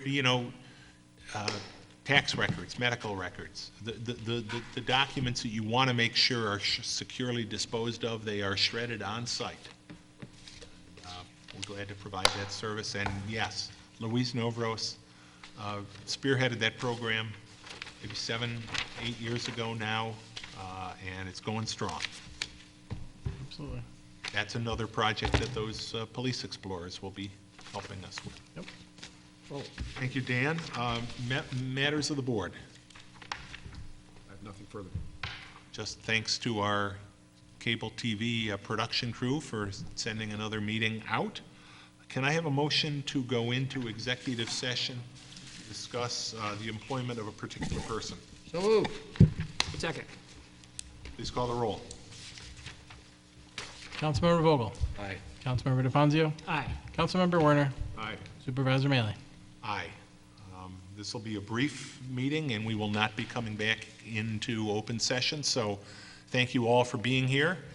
Have a great night. We'll see you on October 28th for our next town board meeting. Thank you.